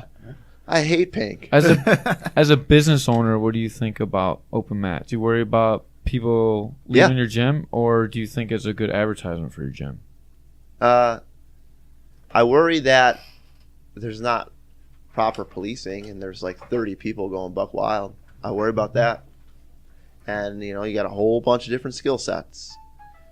And as I'm teaching kids, it's really funny because I get to plant the seeds that I wish the adults would have learned. For example, I'll talk to them about respect and you'll say, what does that mean? And I've been learning this from, you know, a really, really useful guy that's out there. I want to give him credit, Mr. Miller. But anyway, you know, ask him about respect, and respect is treating people the way that you want to be treated. And it's funny, like, there's guys out there that they may be 180 pounds, they may roll with a 120-pound person and be like, well, I'm bigger than you, and just deal with it, buddy. You know, that's not necessarily the way you want to be treated, because, like, what if you were 120 pounds? So it's weird, but maybe those are thoughts that you don't have until you've spent an enormous, an exotic amount of time in jiu-jitsu, you know? So Right. Yeah. I was just wondering, as a business owner, if it changed your view as a competitor yourself. Because I love open mat. It's a great experience for you to go train with new people, but you are exposed to new gyms. I mean, yeah, we haven't had a lot of people come to an open mat and not end up, you know, like coming in and signing as a student. But we have had a lot of people come and just try the like exercise aspect of jiu-jitsu and not necessarily sign up. Yeah. So that's interesting. But whatever. I had 2 guys from open mat, because I will follow up on brand new leads in the last few weeks, say, hey, I signed up at Boom or I signed up at Western. I'm cool, man. I'll back right off. Yeah. I'm like, that's cool. I'm happy. You're training. You're not doing CrossFit. I don't like CrossFit, to be clear. Do you agree with me that each gym kind of has a different vibe, and as a student, you should go to the gym that you vibe the most with? Yeah, man. I mean, that's probably a fair thing. Yeah. I mean, everybody's got their own shtick, right, and their own personality. Sure. All right, cool. That's just my own question. Yeah, man. I had a smart person moment, and you actually agree with me, so yeah. I'm a little shocked. I didn't know. No, the professor's talking. Oh man! Speaking of kids class, I'm trying to put together an open mat for my kids. Yeah. And I would like to get some training in before July 22nd, if we can maybe get everyone together and make it happen somehow. So, to be clear, we haven't had like a lot of rolling with our kids. Our kids program is relatively new, but you're always welcome. I mean, we could figure something out. But I'd be kind of worried. We only have like 20 kids right now, right. And a few of them are they're like they're not ex-wrestlers, but they're current wrestlers. Right. So it's taking a lot of smash them up. extra hands on deck, you know. No, we don't smash them up. Yeah. But then, you know. No, I mean, you're gonna smash my kids up, is what you're saying. No, you're like, no. be gentle. Yeah, they're big. I mean, what do you do? Like, let's say you have a 140-pound 10-year-old, and then you have a 10-year-old that's 60 pounds. Right. And that 140-pound 10-year-old's got a ton of wrestling experience. Be like, yo, deal with it, bro. You know, like, get tough. You're gonna be in the cage one day. No, you have to be right. understanding of where these kids are coming from, and so I think what's important is having them learn with the coaches first, and then with someone that's similar in body type. And then I'm just thinking a Canadian team won the Classic. And I know, what the heck, man. There's got to be a Buffalo team, whether it's us, you guys, Booma, Buffalo BJJ. Right. It's got to stay in Buffalo. It cannot I go saw out them. of town. I saw them snorting maple syrup in the parking lot. You Canadians. Yeah. Danis is an awesome guy, but he's such a good dude, isn't he? I don't want his kids walking away with the trophy again. I know, Can't right? happen. I know. The team name is so similar. Jiu-Jitsu for life, Jiu-Jitsu for the people. It's killing me. Jiu-Jitsu for everyone. It's going to be the third one. That one's going to be having a cooler logo. What about that weed question? Oh, That doesn't really partake to jiu-jitsu, but what do you think about rolling when you're high? This is more for the MMA guys, but Yeah. do you think it actually helps your game? I have Rolling no high? idea. I've never smoked pot. No idea. What do you think? I mean, you gotta know guys that smoke weed at your joint, right? Yeah, man. I mean, probably. I don't live in in a hole, so I can gauge it. I think it's probably not good. I mean, but what the heck do I know? I mean, I don't know. The Diaz's say is awesome. I've Yeah. never, to be honest with you, I've never smoked weed in my entire life, so I don't really know.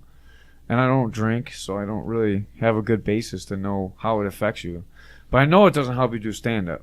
I was just wondering if it helps with jiu-jitsu. Joe Rogan says it's great, and so does, Eddie Bravo, those guys. That's a good segue. Most people aren't Joe Rogan. They're not. That's true. They got to keep it in their perspective.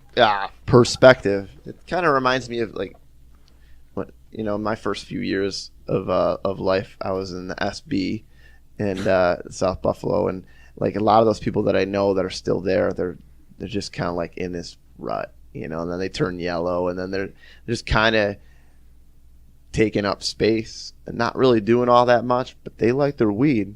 I find Ben Shapiro actually says he finds people who smoke marijuana on a consistent basis incredibly irritating, and I'd probably have to agree. I mean, listen, again, if it helps with anxiety, and I'm sure it has medicinal purposes, more power to you, but I don't know if it helps your rolling. I probably think it doesn't. In my perspective, it's definitely something that's totally on the lungs. Can you get lung cancer from it? I don't know. The long-term studies, there's not a whole lot out there. That's why you got to eat brownies. Yeah. That's just fine, just fine. Is that what you do? You eat them? No. So Eats the gummy if bears. you're eating brownies, I can tell you from all the sugar that you'll have, it absolutely won't help your jiu-jitsu. So yeah, it depends on how you're eating it. Yeah. Do you think it only helps you if you're at a high level and you're being creative and you're already so physically superior to your opponent that it doesn't affect your physicality? That's possible, but I've also heard that it helps with with alleviating pain. So then maybe it is maybe it is benefiting you, but I don't know. I'll never know. I'll never do it. Not really interested. Not my thing. In my experience, Just say no to drugs. yeah, Don't in do my that. experience, the guys I know there's been some guys that started smoking weed and coming to the gym, and I know that after they started smoking weed, I don't think their grappling is as good as it was before they were smoking weed. Yeah. Yeah. I mean, so this is, if you want to talk about, I think everyone heard that, Ray, but that's all right. if you want to talk about drug use in sports, it kind of goes back to discipline. It's kind of funny to me. It's like, dude, this is the way that I used to look at it 10, 12 years ago. Oh, you're going to the UFC? It's 4 o'clock in the morning and you're drinking and you're eating loaded nachos, or, like, are you really going to, and you're doing that like five times a week, or where's your recovery? The most successful people are often the most disciplined. And then there's like those 0.001 percenters. John Jones. And most of the time, you're not one of them. Right. Whoever I'm talking to. Yeah, John Jones, for example. Or maybe even Joe Rogan. The fact that he can be insanely high and have a somewhat creative conversation. By the way, Jordan Peterson on the Joe Rogan podcast. That's probably my favorite. Dave got me into that one. And so since I've listened to the Jordan B. Peterson podcast, I'm probably on maybe episode 14 now, and I highly recommend it. It's fantastic stuff. As long as you listen to Caveman's Corner, too. Yeah, all 4 of you guys. There you go. I mean, gosh, you're talking from, especially with me being on like an F level sort of intellectual conversation to an A++. This is because of me being on, not because of you. Right. No, I'm the F++. I understand. I need to bring in good guests so they can carry the conversation. That's how it works. Yeah. Do we have some other cues? Because I have some cues for you, Jeff. Uh-oh. Go ahead. Right. Yeah. So I remember when I had taken off, one of the things that bothered me most was there was a team meeting and no one said anything. I was like, oh, that's great. Seems like a bunch of alphas are lacking the spine. I don't know how that works, but okay.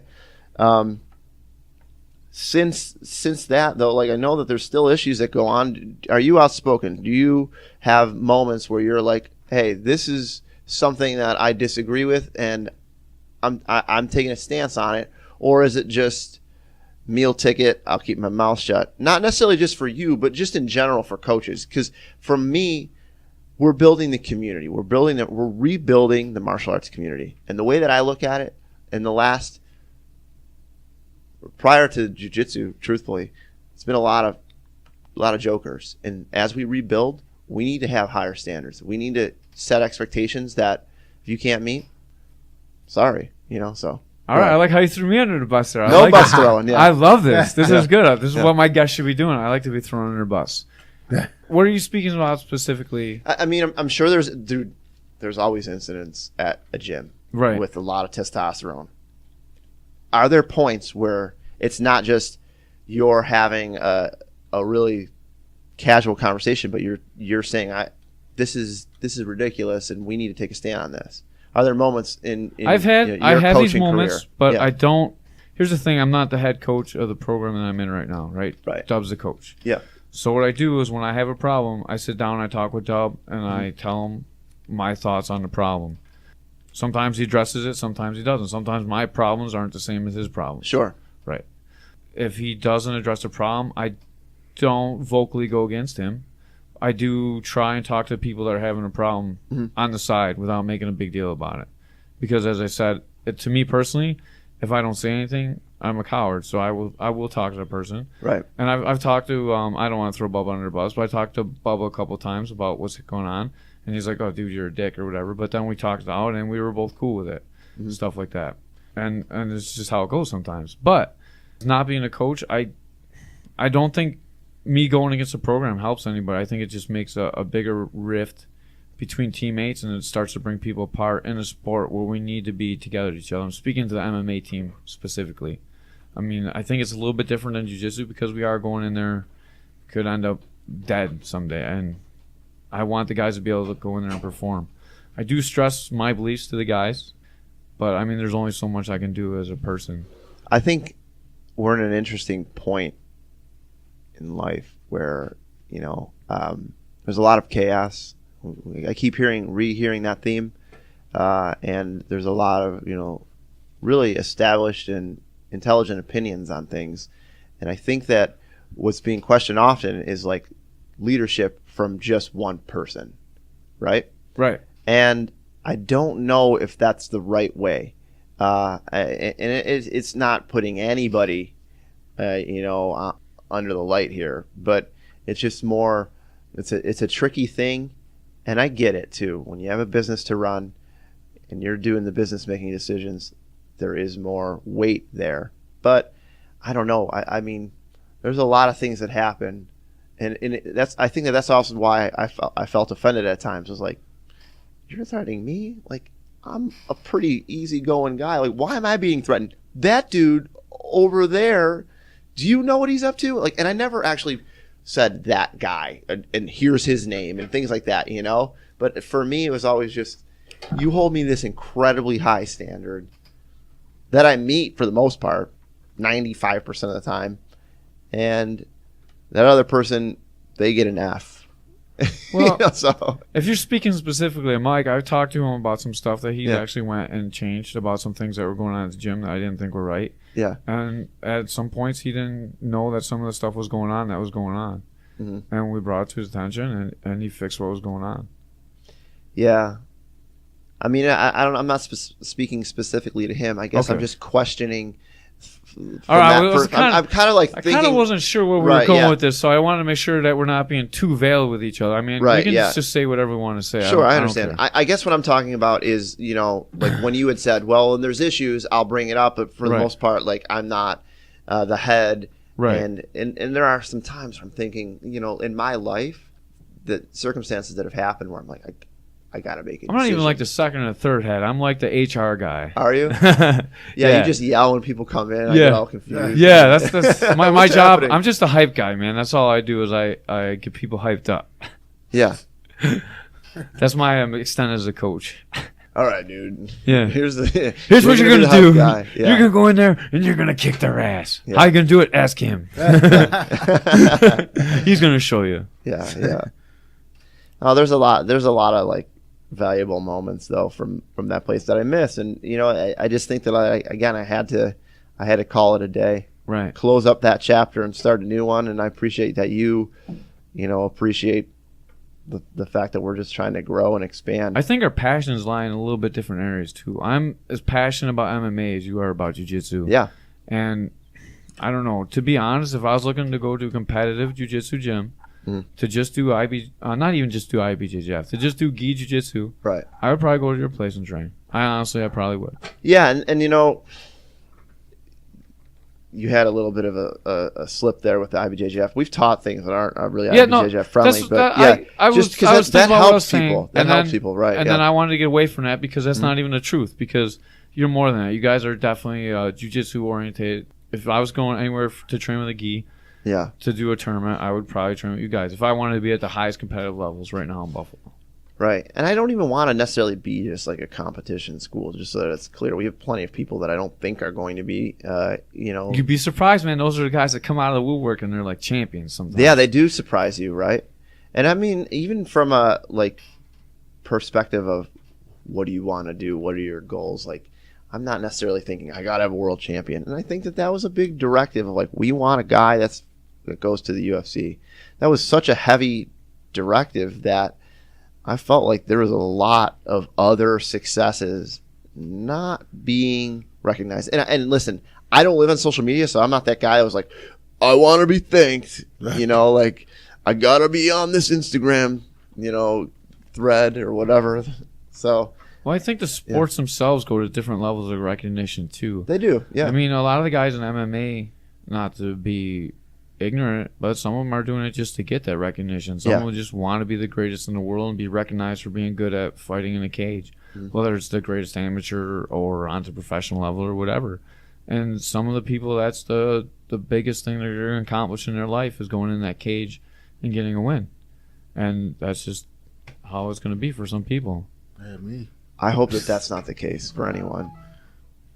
But it's something that's sad. They can throw their entire being into, go through and win, and that's sad. That's the not greatest really thing not, and not the biggest the curse. Success, the greatest thing life, and the biggest curse of fighting is because there are people that let that be the biggest thing in your life. Right. No, I think we both mutually know people like that. Like, we do. That's their heyday. That's sad.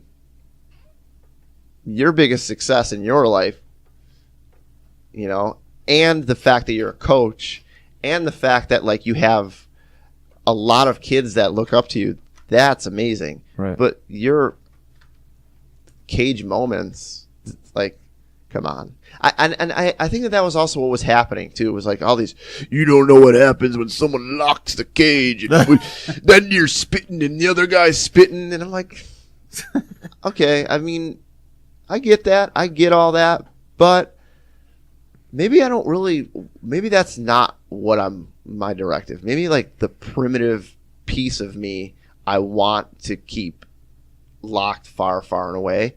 And I'm not saying that being in a cage is primitive, but the way that people were pitching it, right?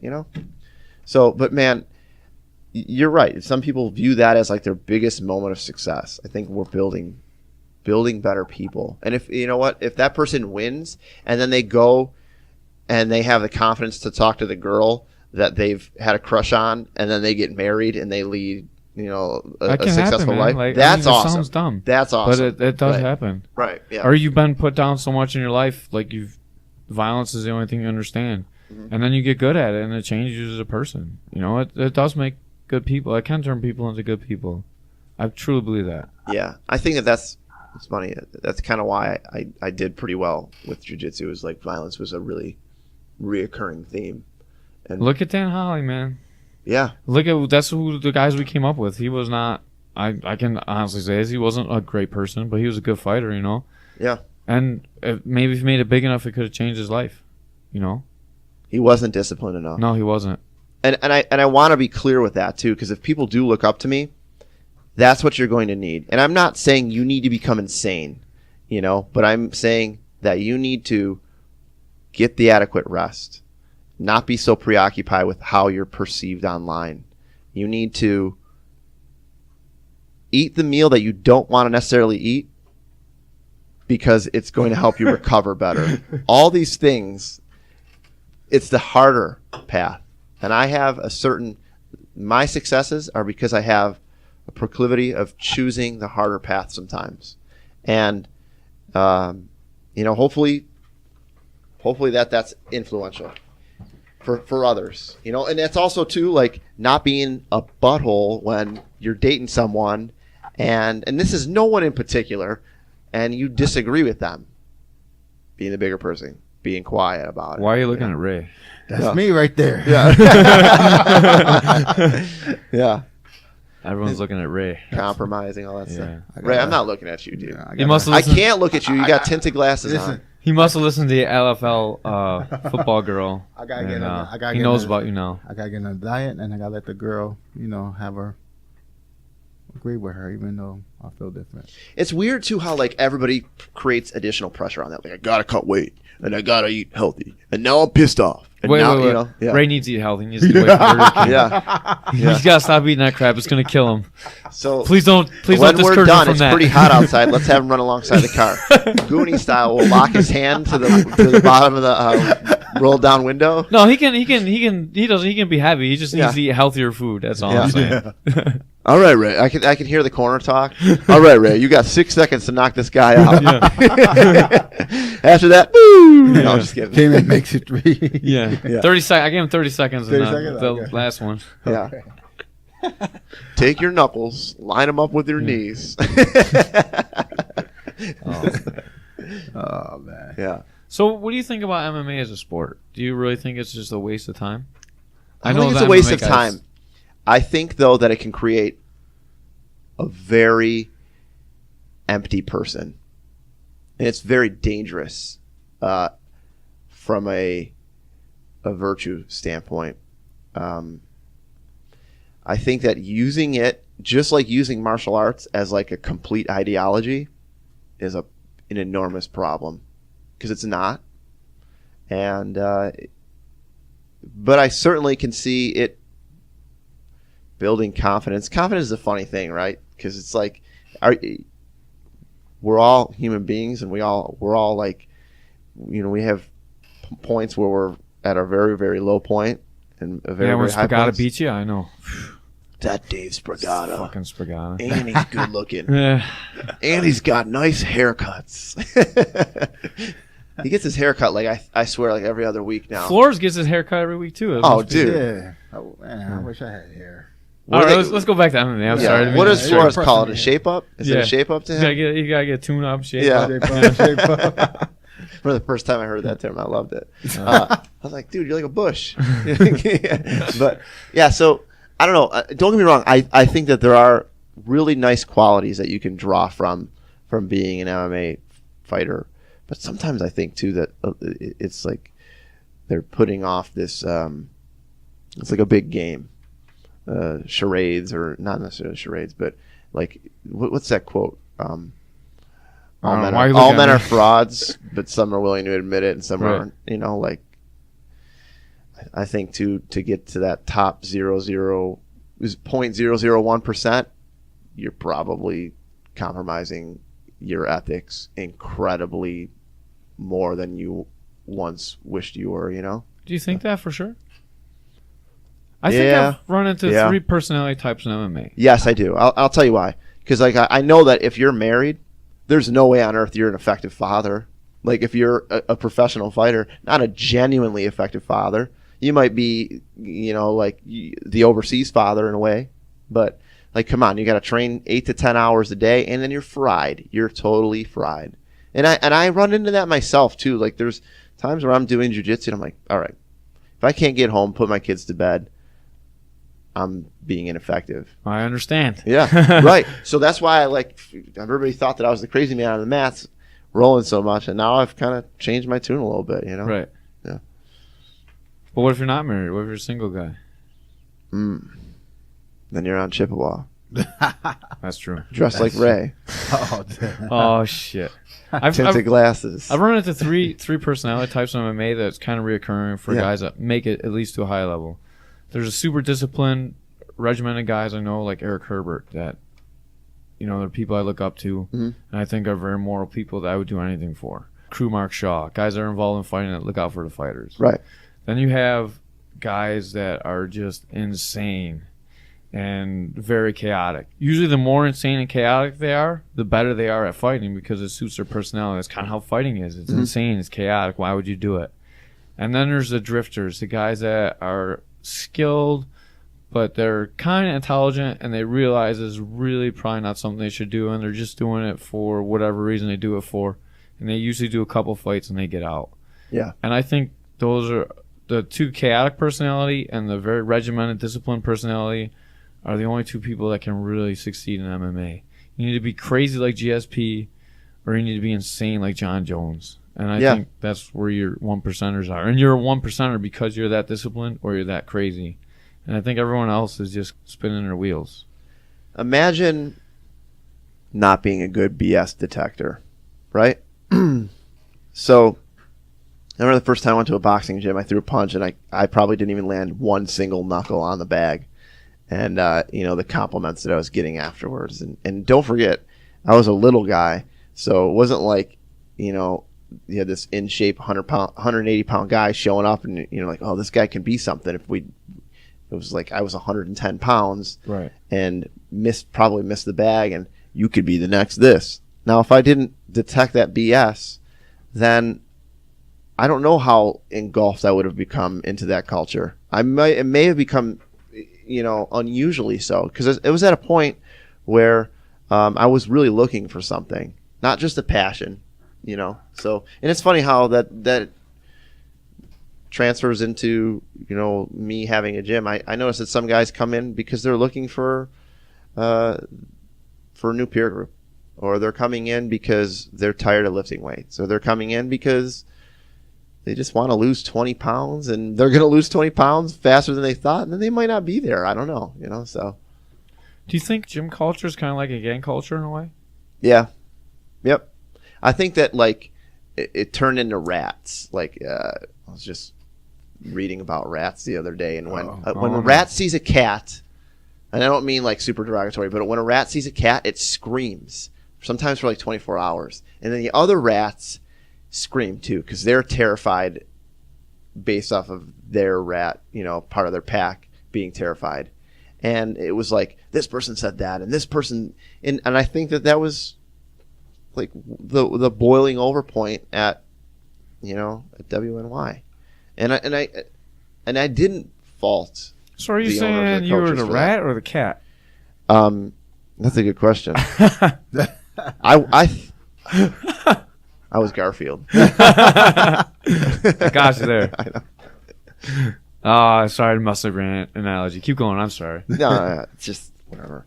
I was too good. I had to use that. I'm sorry. Yeah. So, I mean, that's basically it. I mean, there was just a lot of chirping, gum bumping, things like, Right. that could have been ironed out a little bit better. Too much hierarchical nonsense. The belts create a hierarchy within a hierarchy, which is problematic and tough to really navigate truly. I mean, I don't know how people do it. I don't know how gym owners have done it for 30 years, especially some of the Brazilians who, that's incredible. That's why they made Coyote. And they, all through history of Jiu-Jitsu, you see guys leaving all the way, back to Carson. I mean, if you want to really look at something more interesting than Jiu-Jitsu, look at the history of karate. Right. And the schools and the split offs and the affiliations. It's fascinating. And I had a guy tip me off on that recently, and then I went, all the way into it, and it's pretty telling. And if you want to be kind of a little bit more progressive, you'll find some really useful stuff there. Really useful stuff. I have to check that out. And I really believe about the vibe thing. Like, every gym just has a little different feel to it. And eventually your guys get good enough that they develop their own feel. And you have guys that train together, and the whole groups need to go at times. And it only makes the competition area better. So it's only going to make both gyms better in the end. I don't think that's always a bad thing. You know, now our goals, we gotta get good enough to beat you guys, so we're gonna get better. You know, that's just how it goes, and it doesn't need to be. I'll be coming out of my wheelchair. Yeah, I'll be coming out of my wheelchair too. We'll shake canes at each other, Yeah. scream, "You son of a biscuit, Yeah. Jeff!" Who's gonna shoot steroids first? I probably need like 6 shots to beat you, but I'll give you a pointer. And then you go. what's that? I'm 37, and like Oh only man, up I'm until older too. God only up damn. until recent did I feel human. Mhm. Only up until recent, and I was a late bloomer, so maybe I have that too. But don't do things that alter your testosterone levels too much. Yeah, I have a great story. I'm gonna bring a guy in that happened to Sabino, man. and we're gonna sit down. Yeah, We're you gonna see all talk them about pills the they be perils. selling. Yeah, And the those perils of pills drug don't abuse. have to be steroids, and they don't have to be. I mean, there's a lot of other things that can jack that up. Let You can get over the counter. stuff that does natural that law stuff. occur. It's okay, you know. And Okay. I mean, I know I have a lot of friends. You guys know that I was a personal trainer for a while, right? Right, I do. Yeah, I do. So I was a personal trainer, and a lot of those guys that I used to work with, that they were like the big sales guys, and they knew they got like extra bucks. They were extra swole. They were cranking everything through their systems. They're all on TRT now, and they're a mess. They're a mess, and they can't even pull off 1/10 of the workout that they used to. You know, I'm not gonna sit here and tell you a bunch of lies. I'm not doing the same workouts that I used to do either. But at the same time, I can still do a good percentage of it should I want to, which to me is like a good indicator that I'm doing the right thing. Just, not eat okay. Eat okay. Eat some vegetables once in a while, Ray. Okay. No McDonald's. Okay. Burger King is his vice. Burger King. Do you like Burger King? Burger King, McDonald's, doesn't matter. Yeah. I was a Burger King over McDonald's guy when I was a kid. Five Guys. Gotta go Five Guys. Oh my gosh. Burgers. Jeez. But I had Five Guys last night. I'm making fun of you. I haven't had a burger, like a hamburger. You eat meat, right? I eat poultry and fish, but once a day. Why That's is that it. not meat? It should be meat. It is. I know. But I don't eat red meat. I No. haven't had a burger since I was 15. Oh, okay. Yeah, or 16 maybe. Really? You avoid red meat entirely? Yeah, no pork either. You know what? I'm gonna get his diet. Dude, you want to look like a Greek god? Step it up, man. I need a 6-pack. I'm tired of this gut here. 6-packs are made in the kitchen, not the gym. That means you have to be in your kitchen and not in a restaurant. What if I sleep in my kitchen? Am I just going to be super shredded? Probably. Cool. You got to work out in your kitchen too. That's the We secret. got like a New York City studio apartment. Yeah. Your sink is at your, the head of your bed. Well, I'm gonna ask Dave about that. If that's how he got all sculpted. Oh man, you could. Yeah, he's Yeah. spent a long time there. He said he's got a lot of good stories about goings-ons in the locker room. So it should be an interesting. Oh, my podcast. gosh. Oh my God! Wait, Yeah. New York City? Yeah.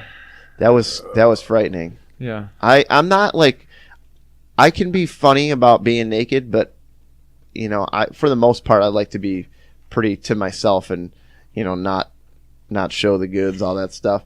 And over there it was like, it's like it's like a post hockey game. Everybody's naked, everybody's just talking to each other. It's pretty awkward, pretty weird.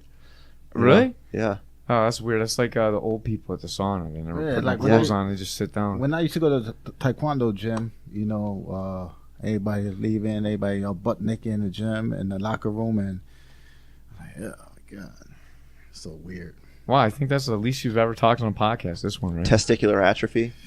You're suffering, Jeff. I've Of course. seen you. Yeah. Sorry. I could have directed that. I mean, there's only 2 other people in the room, so I could have directed That's all right. I'll myself, take but it. Thanks. That's all right. Me and my little weenie. We'll take everything. No, that's not the same thing. Oh. I don't have any testes either. I used up all mine to make him, and he's smart. That's good. I don't know where that came from. I don't think he's really mine. I think that's what happened. Yeah. Just raising someone else's kid. That's the only explanation. I mean, there's a lot that had to go right into making him. You're right. It's the same with my son. He's very practical, and he seems like he's already has an engineer's brain, and I'm like, wow, look at him. Wow. Yeah, but you're smart. You're The well potential. kept. You're learned. You speak done well. learned. You're done I'm learned. learned. Yeah. Thanks. I appreciate that. All right. I always feel that way. To wrap up, why don't you plug Lema? Yeah. So we are, if you're looking at the Hobby Lobby, 3 spots to the right in the Wegmans Plaza at Dick and George Urban in Depew, 14043. Little shout out to Depew. Jesus, not far from me. No, it's not far at all. No. And pretty close to the DMV. So we're in between the Hobby Lobby and DMV, right next to Oogie Games. So if you're going to DMV and you're waiting in line, you might as well go train some jiu-jitsu. That's right. Yeah. Yeah. Put the video game down and train to jiu-jitsu. Yeah. That's right. Yeah, we've got shower and a sauna and 2 matted areas, and we're starting to add a little fitness area, so that's coming in real good. And some of the friendliest people. And if they're not friendly, come talk to me about it. Uh-oh. I'll make sure. I'm gonna get them. I'll get you. Are you gonna make Antonio friendly? I would like to see you make Antonio friendly. I'm getting there. Yeah. He really surprised me. I want to go out and I want to defend him for a moment. He's actually he's a kind-hearted person, but he's very passionate about his passions. I mean, I know that he's a kind-hearted person. I've seen it, like, where it's, you know, he really inspires me, you know. But so I think he gets a bad rap just because he's really passionate, and to the point where it's like he can't see it any other way. But he's a good dude. He is. And there's a lot of other guys too that kind of get that bad rap. But you know, when you see a guy he just competed and he's pushing around his friend in a wheelchair just so that he has a good view, that's a pretty good I saw that. indicator. That's a good picture too. If you guys we're talking, if you go to who posted that, Josh? I think so. Yeah. Yeah. If you go to the website for tournament, Yeah. you can see a picture of Antonio pushing around who we're talking about. Cool. Yeah. Yeah, he's And Sam's a good person too. And I don't think Sam would put up with crap if Antonio wasn't a good dude. I do at gotta the give end of the day. Antonio crap though, because he did talk about the podcast. So He opened himself up to it. He's great at pushing Yeah. buttons. Yeah, He's yeah. better than me at it. Uh-huh. He's great. I like So- I like Antonio and The only Jordan. reason I'm picking on Antonio is because he said that I've never had any good guests on. So He's not going to listen to this. This is Yeah. 2 hours. There's just Yeah. no way on earth that he's going to. I'm gonna tag him and I'm gonna timestamp the 152:45 and be like, "This is where we talk about you, Antonio." So you could just listen to this one part. I love him. He's a good dude. And he trains so hard, and he really puts his heart and soul into it. And that's something that, like, He's like got to be the hardest working dude. I see him in the he works hard. him I and mean, Jordan there's no doubt about always it. training hard. Yeah, And he was the same way when he was boxing too. Right. Everything he does, he picks up and he has he's passion driven, for. man. He's driven, And that's it's why I've hard. always It's hard respected for a him. coach who maybe isn't at that sort of same stage in his pursuits to totally process that. Like, even for me, I'm like, dude, you're training 6 days a week. You're gonna, you gotta chill out a little bit. Like, that's the way I'm thinking. And even with cross training, I'm like, dude, you're going to all these other places, but we kind of need you too. Right. So I get where other people are coming from when they talk about cross training, and I can see both sides. But I think at the end of the day too, like, styles, you have to adapt to different styles, and whether you like it or not, you can be the best teacher in the entire universe, and your gym's going to have kind of a style. Right. It's just how it goes, And you go to another gym, they've got a totally different style. And then now you're versed in 2 different styles. The boxing, you see guys, they go to gyms all over the place all the time. No issues with it. So long as that they're, standing corner side to make sure that it doesn't get too ugly. And that's something that we don't do in jiu-jitsu, which is kind of weird. But, I do think cross training is a good thing. One of the people I respect a lot, Ajahn Chai, he brought Thai boxing to not to Western Europe, but to all the United States. he's the El Padrino of Thai. Yeah, and he Yeah. actually coached the Dallas Cowboys for a little bit too. Yeah. He's just a crazy guy. Right. And he said, like, he talks about in Thai, this school's really good at elbows. You go there to learn elbows, and then the school's really good at knees. You go there to learn knees, and then these guys go in the ring and they beat the shit out of each other. Mm-hmm. But they're all friends, and they're all, you go to your gym, and you go to all these other gyms, and you learn their skills. Yeah. And then you take it in, and it's just you're becoming a better fighter yourself. It's not like a gym versus gym thing. Sure, man. And And that's it's like- Thailand, and It's this steeped is in Buddhism, America. like it's so different. It is, but this is America, so we can kind of like have a lot on our plate and a lot of different gifts, and still reap those benefits. And Right. in Thailand, like, I feel like they'll sometimes chew those kids up and spit them right out. Oh, yeah. And then we don't see those documentaries about what happens to someone at 45 or 50. We kind of get a little glimpse of it in pro wrestling with all the back issues and how people, Just think these guys are fighting for their whole family's life at 10, 11 years old, It's freaky. And that's crazy. That's freaky. And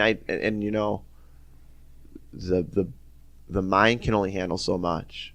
And cortisol is a funny thing. Like if you're fried all the time, guess what? You get to 25 and you look like you're 50. And so, I mean, you got to be smart about it. You got to be smart. And being smart means protecting yourself and not believing what the hype people might say all the time.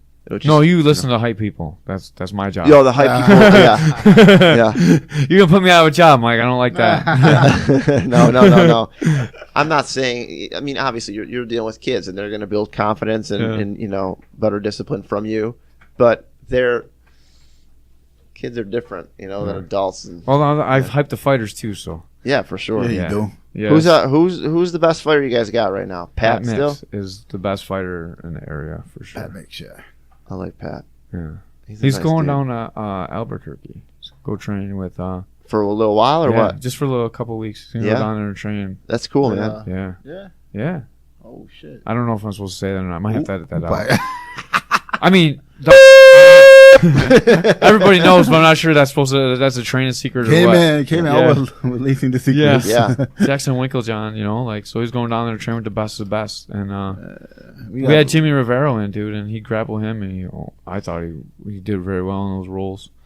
And everyone he rolls with, he just smashes. That's cool. Yeah. If you guys want to see something interesting, Gianni Grippo just posted about not having to, if you want to be a world champion. This is with jiu-jitsu, but I also think it's with MMA. Be in a room with all the best, and I think that's true. I mean, some people may say the grass is always greener on the other side. I was always looking for a good conversation too at the end of me spilling my guts out on the mat, Uh-huh. So, I think that it's possible to do all that, but what you're really looking at is the management of it and who's behind the scenes and the networking, and it's tricky. You have to take bigger risks, all that stuff. So That's crazy. He manages himself, too. who Pat does? Yeah. I'm sure. I mean, he seems like a smart dude. So He's a very, very good isn't his businessman. is he married or is He's not married. okay? Nicole, she's a teacher, right? She's a teacher. She probably knows a couple things about a couple things. Maybe. Yeah. She's definitely street smart. Is she? Oh, yeah. Yeah. I'm not street smart. Yeah. Well, I've gotten better. I once bought a Box of rocks? a fake laptop Wait, wrapped up outside of Lenovo. wrapped up with books.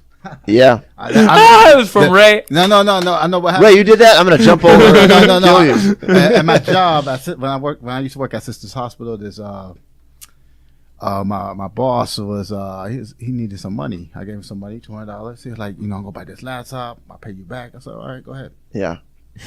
He came back. It was opened the box. It was books wrapped up with bubble wrap. That son of a gun. Yeah. He's got another one. Another victim.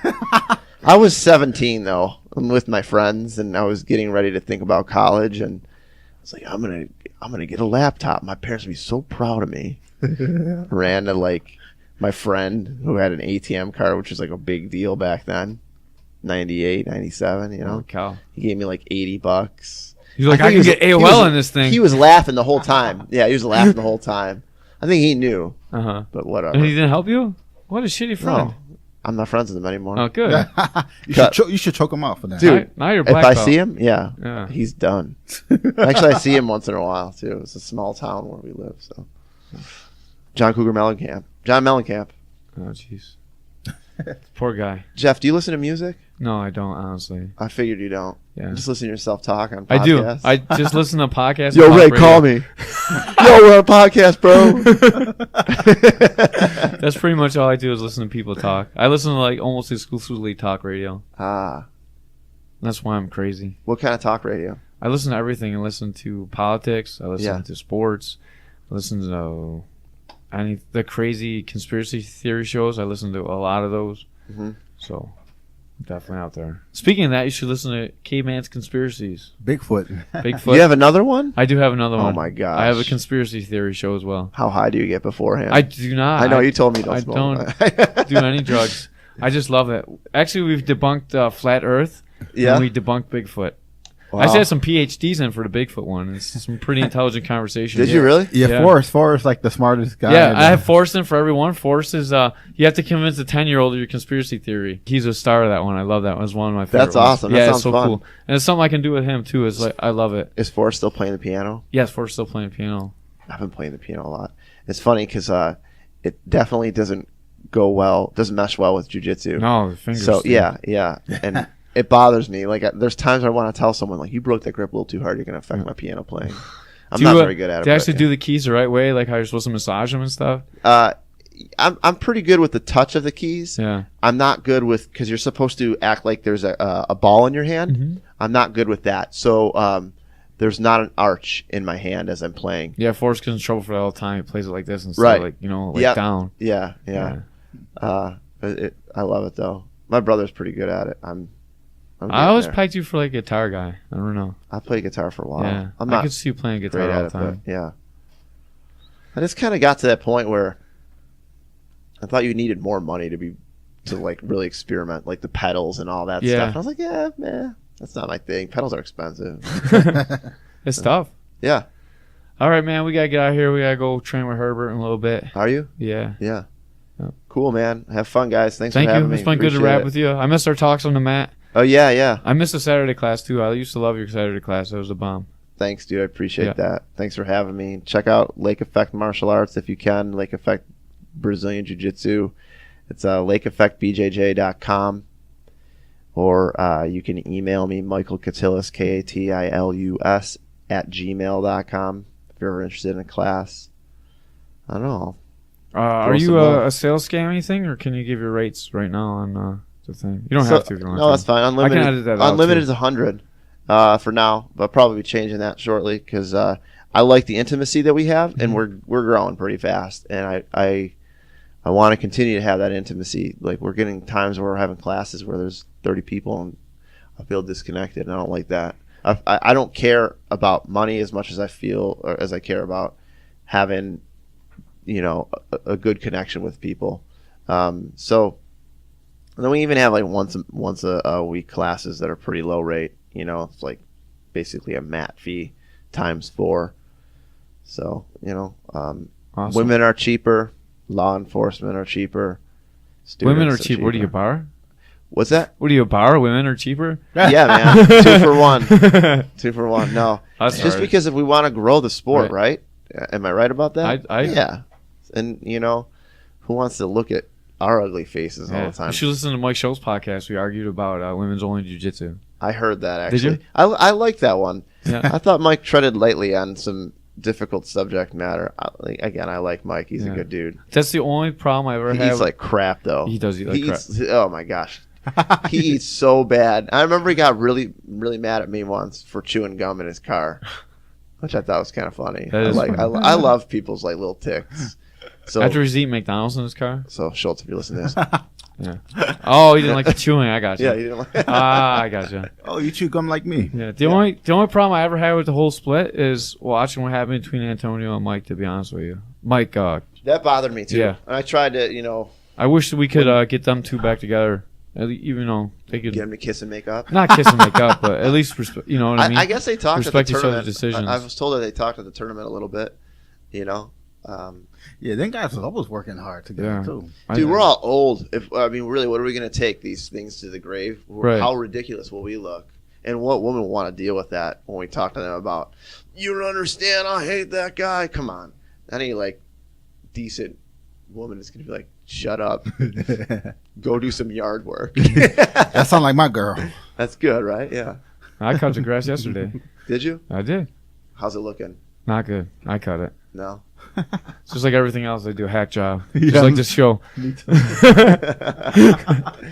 But- the best you can. It's getting better because we got you, and Thanks, man. I appreciate you coming on. And I sure. want to make sure if anyone else is out there that you feel like I've offended or I slighted you because I train at WNY MMA or any other gym, No. come on out and I get it, dude. I get both sides, dude. You know. I get it. No, I don't feel like you've slighted. I just, at that time too, was like, every time something happens, it just kind of triggers a certain response. And That's what Mike says now. He's like, "What kind of homer are you?" Yeah. I should have posted. I'll post that one on here. Maybe that would be funny. Yeah. And then I just wanted to assure you, I think what you did was cool too. And Thanks, dude. I mean, we all have our own gym that we want to train at, and a certain way we want things. And you pick by your tenants where you go, and the good gyms will thrive, and the other ones won't. And then you got to pick somewhere else. You know, Right. And that's just how it goes. I told Matt Flores, I said that, you know, half our students they're new to jiu-jitsu, and that's pretty cool, right? Mm-hmm. You know, and it's like, yeah, for sure. I said we got like 30 people that never did jiu-jitsu before that are doing jiu-jitsu now, and that's the whole game, right? I mean, Right. 5 years from now, maybe there's gonna be a few more gyms, and maybe Dub and I, you know, make up and we burn that gym down. We burn it to the ground. Yeah. No, I don't know. You guys can get back together. I would never. I'm just kidding. Yeah. Yeah. We plot. Yeah. Whoa, my head. Awesome. You guys hear that? Yeah, we heard it. I'll try and edit it out, but it's going to be in there because we're talking right when you did it. I got a giant head. You Sorry. do. That's Yeah. all right. All right, guys. Thanks for having me. Choco. No, thank you for coming on. I appreciate it. Enjoy the rest of your Sunday. How nice is the weather? Yeah. Ray's not going to know because he's about to have a heart attack. Ray, 40 minutes. The fruit salad that you offered me, it's not here, so I will give you my house address before I leave. Yeah, Ray, you did say you're bringing fruit salad today. Slacker, dude. Slacker. I was going to bring in donuts, and then man said, don't bring in the donuts. Yeah, I'll tell you not to bring donuts. I'll tell you let's get. I'm gonna get some. Yeah. fruit salad. Yeah, you said you were going to bring fruit salad instead of the donuts I bring for the guests. Bless your hearts, guys. Damn. Let's do this. All right. All right. Thank you, man. All right. Good. Ray, you can't take yours off. You got to take us out. Okay, go ahead. Play the music.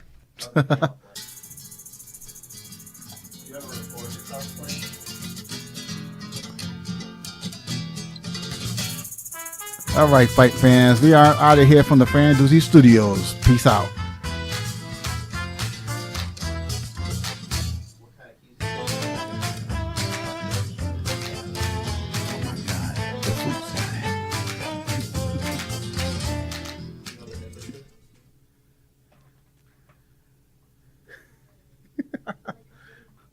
Five tickets, the fruit salad. What else? 5 tickets, fruit salad. It was something else too. Oh, we bet that you wouldn't buy those tickets, so you owe me money too, by the way. I bet you $5 you would not buy those tickets. And that's on the thing. You can listen. I got to listen to it. I don't remember. All right. Well, we're out of here. This is the Easter egg.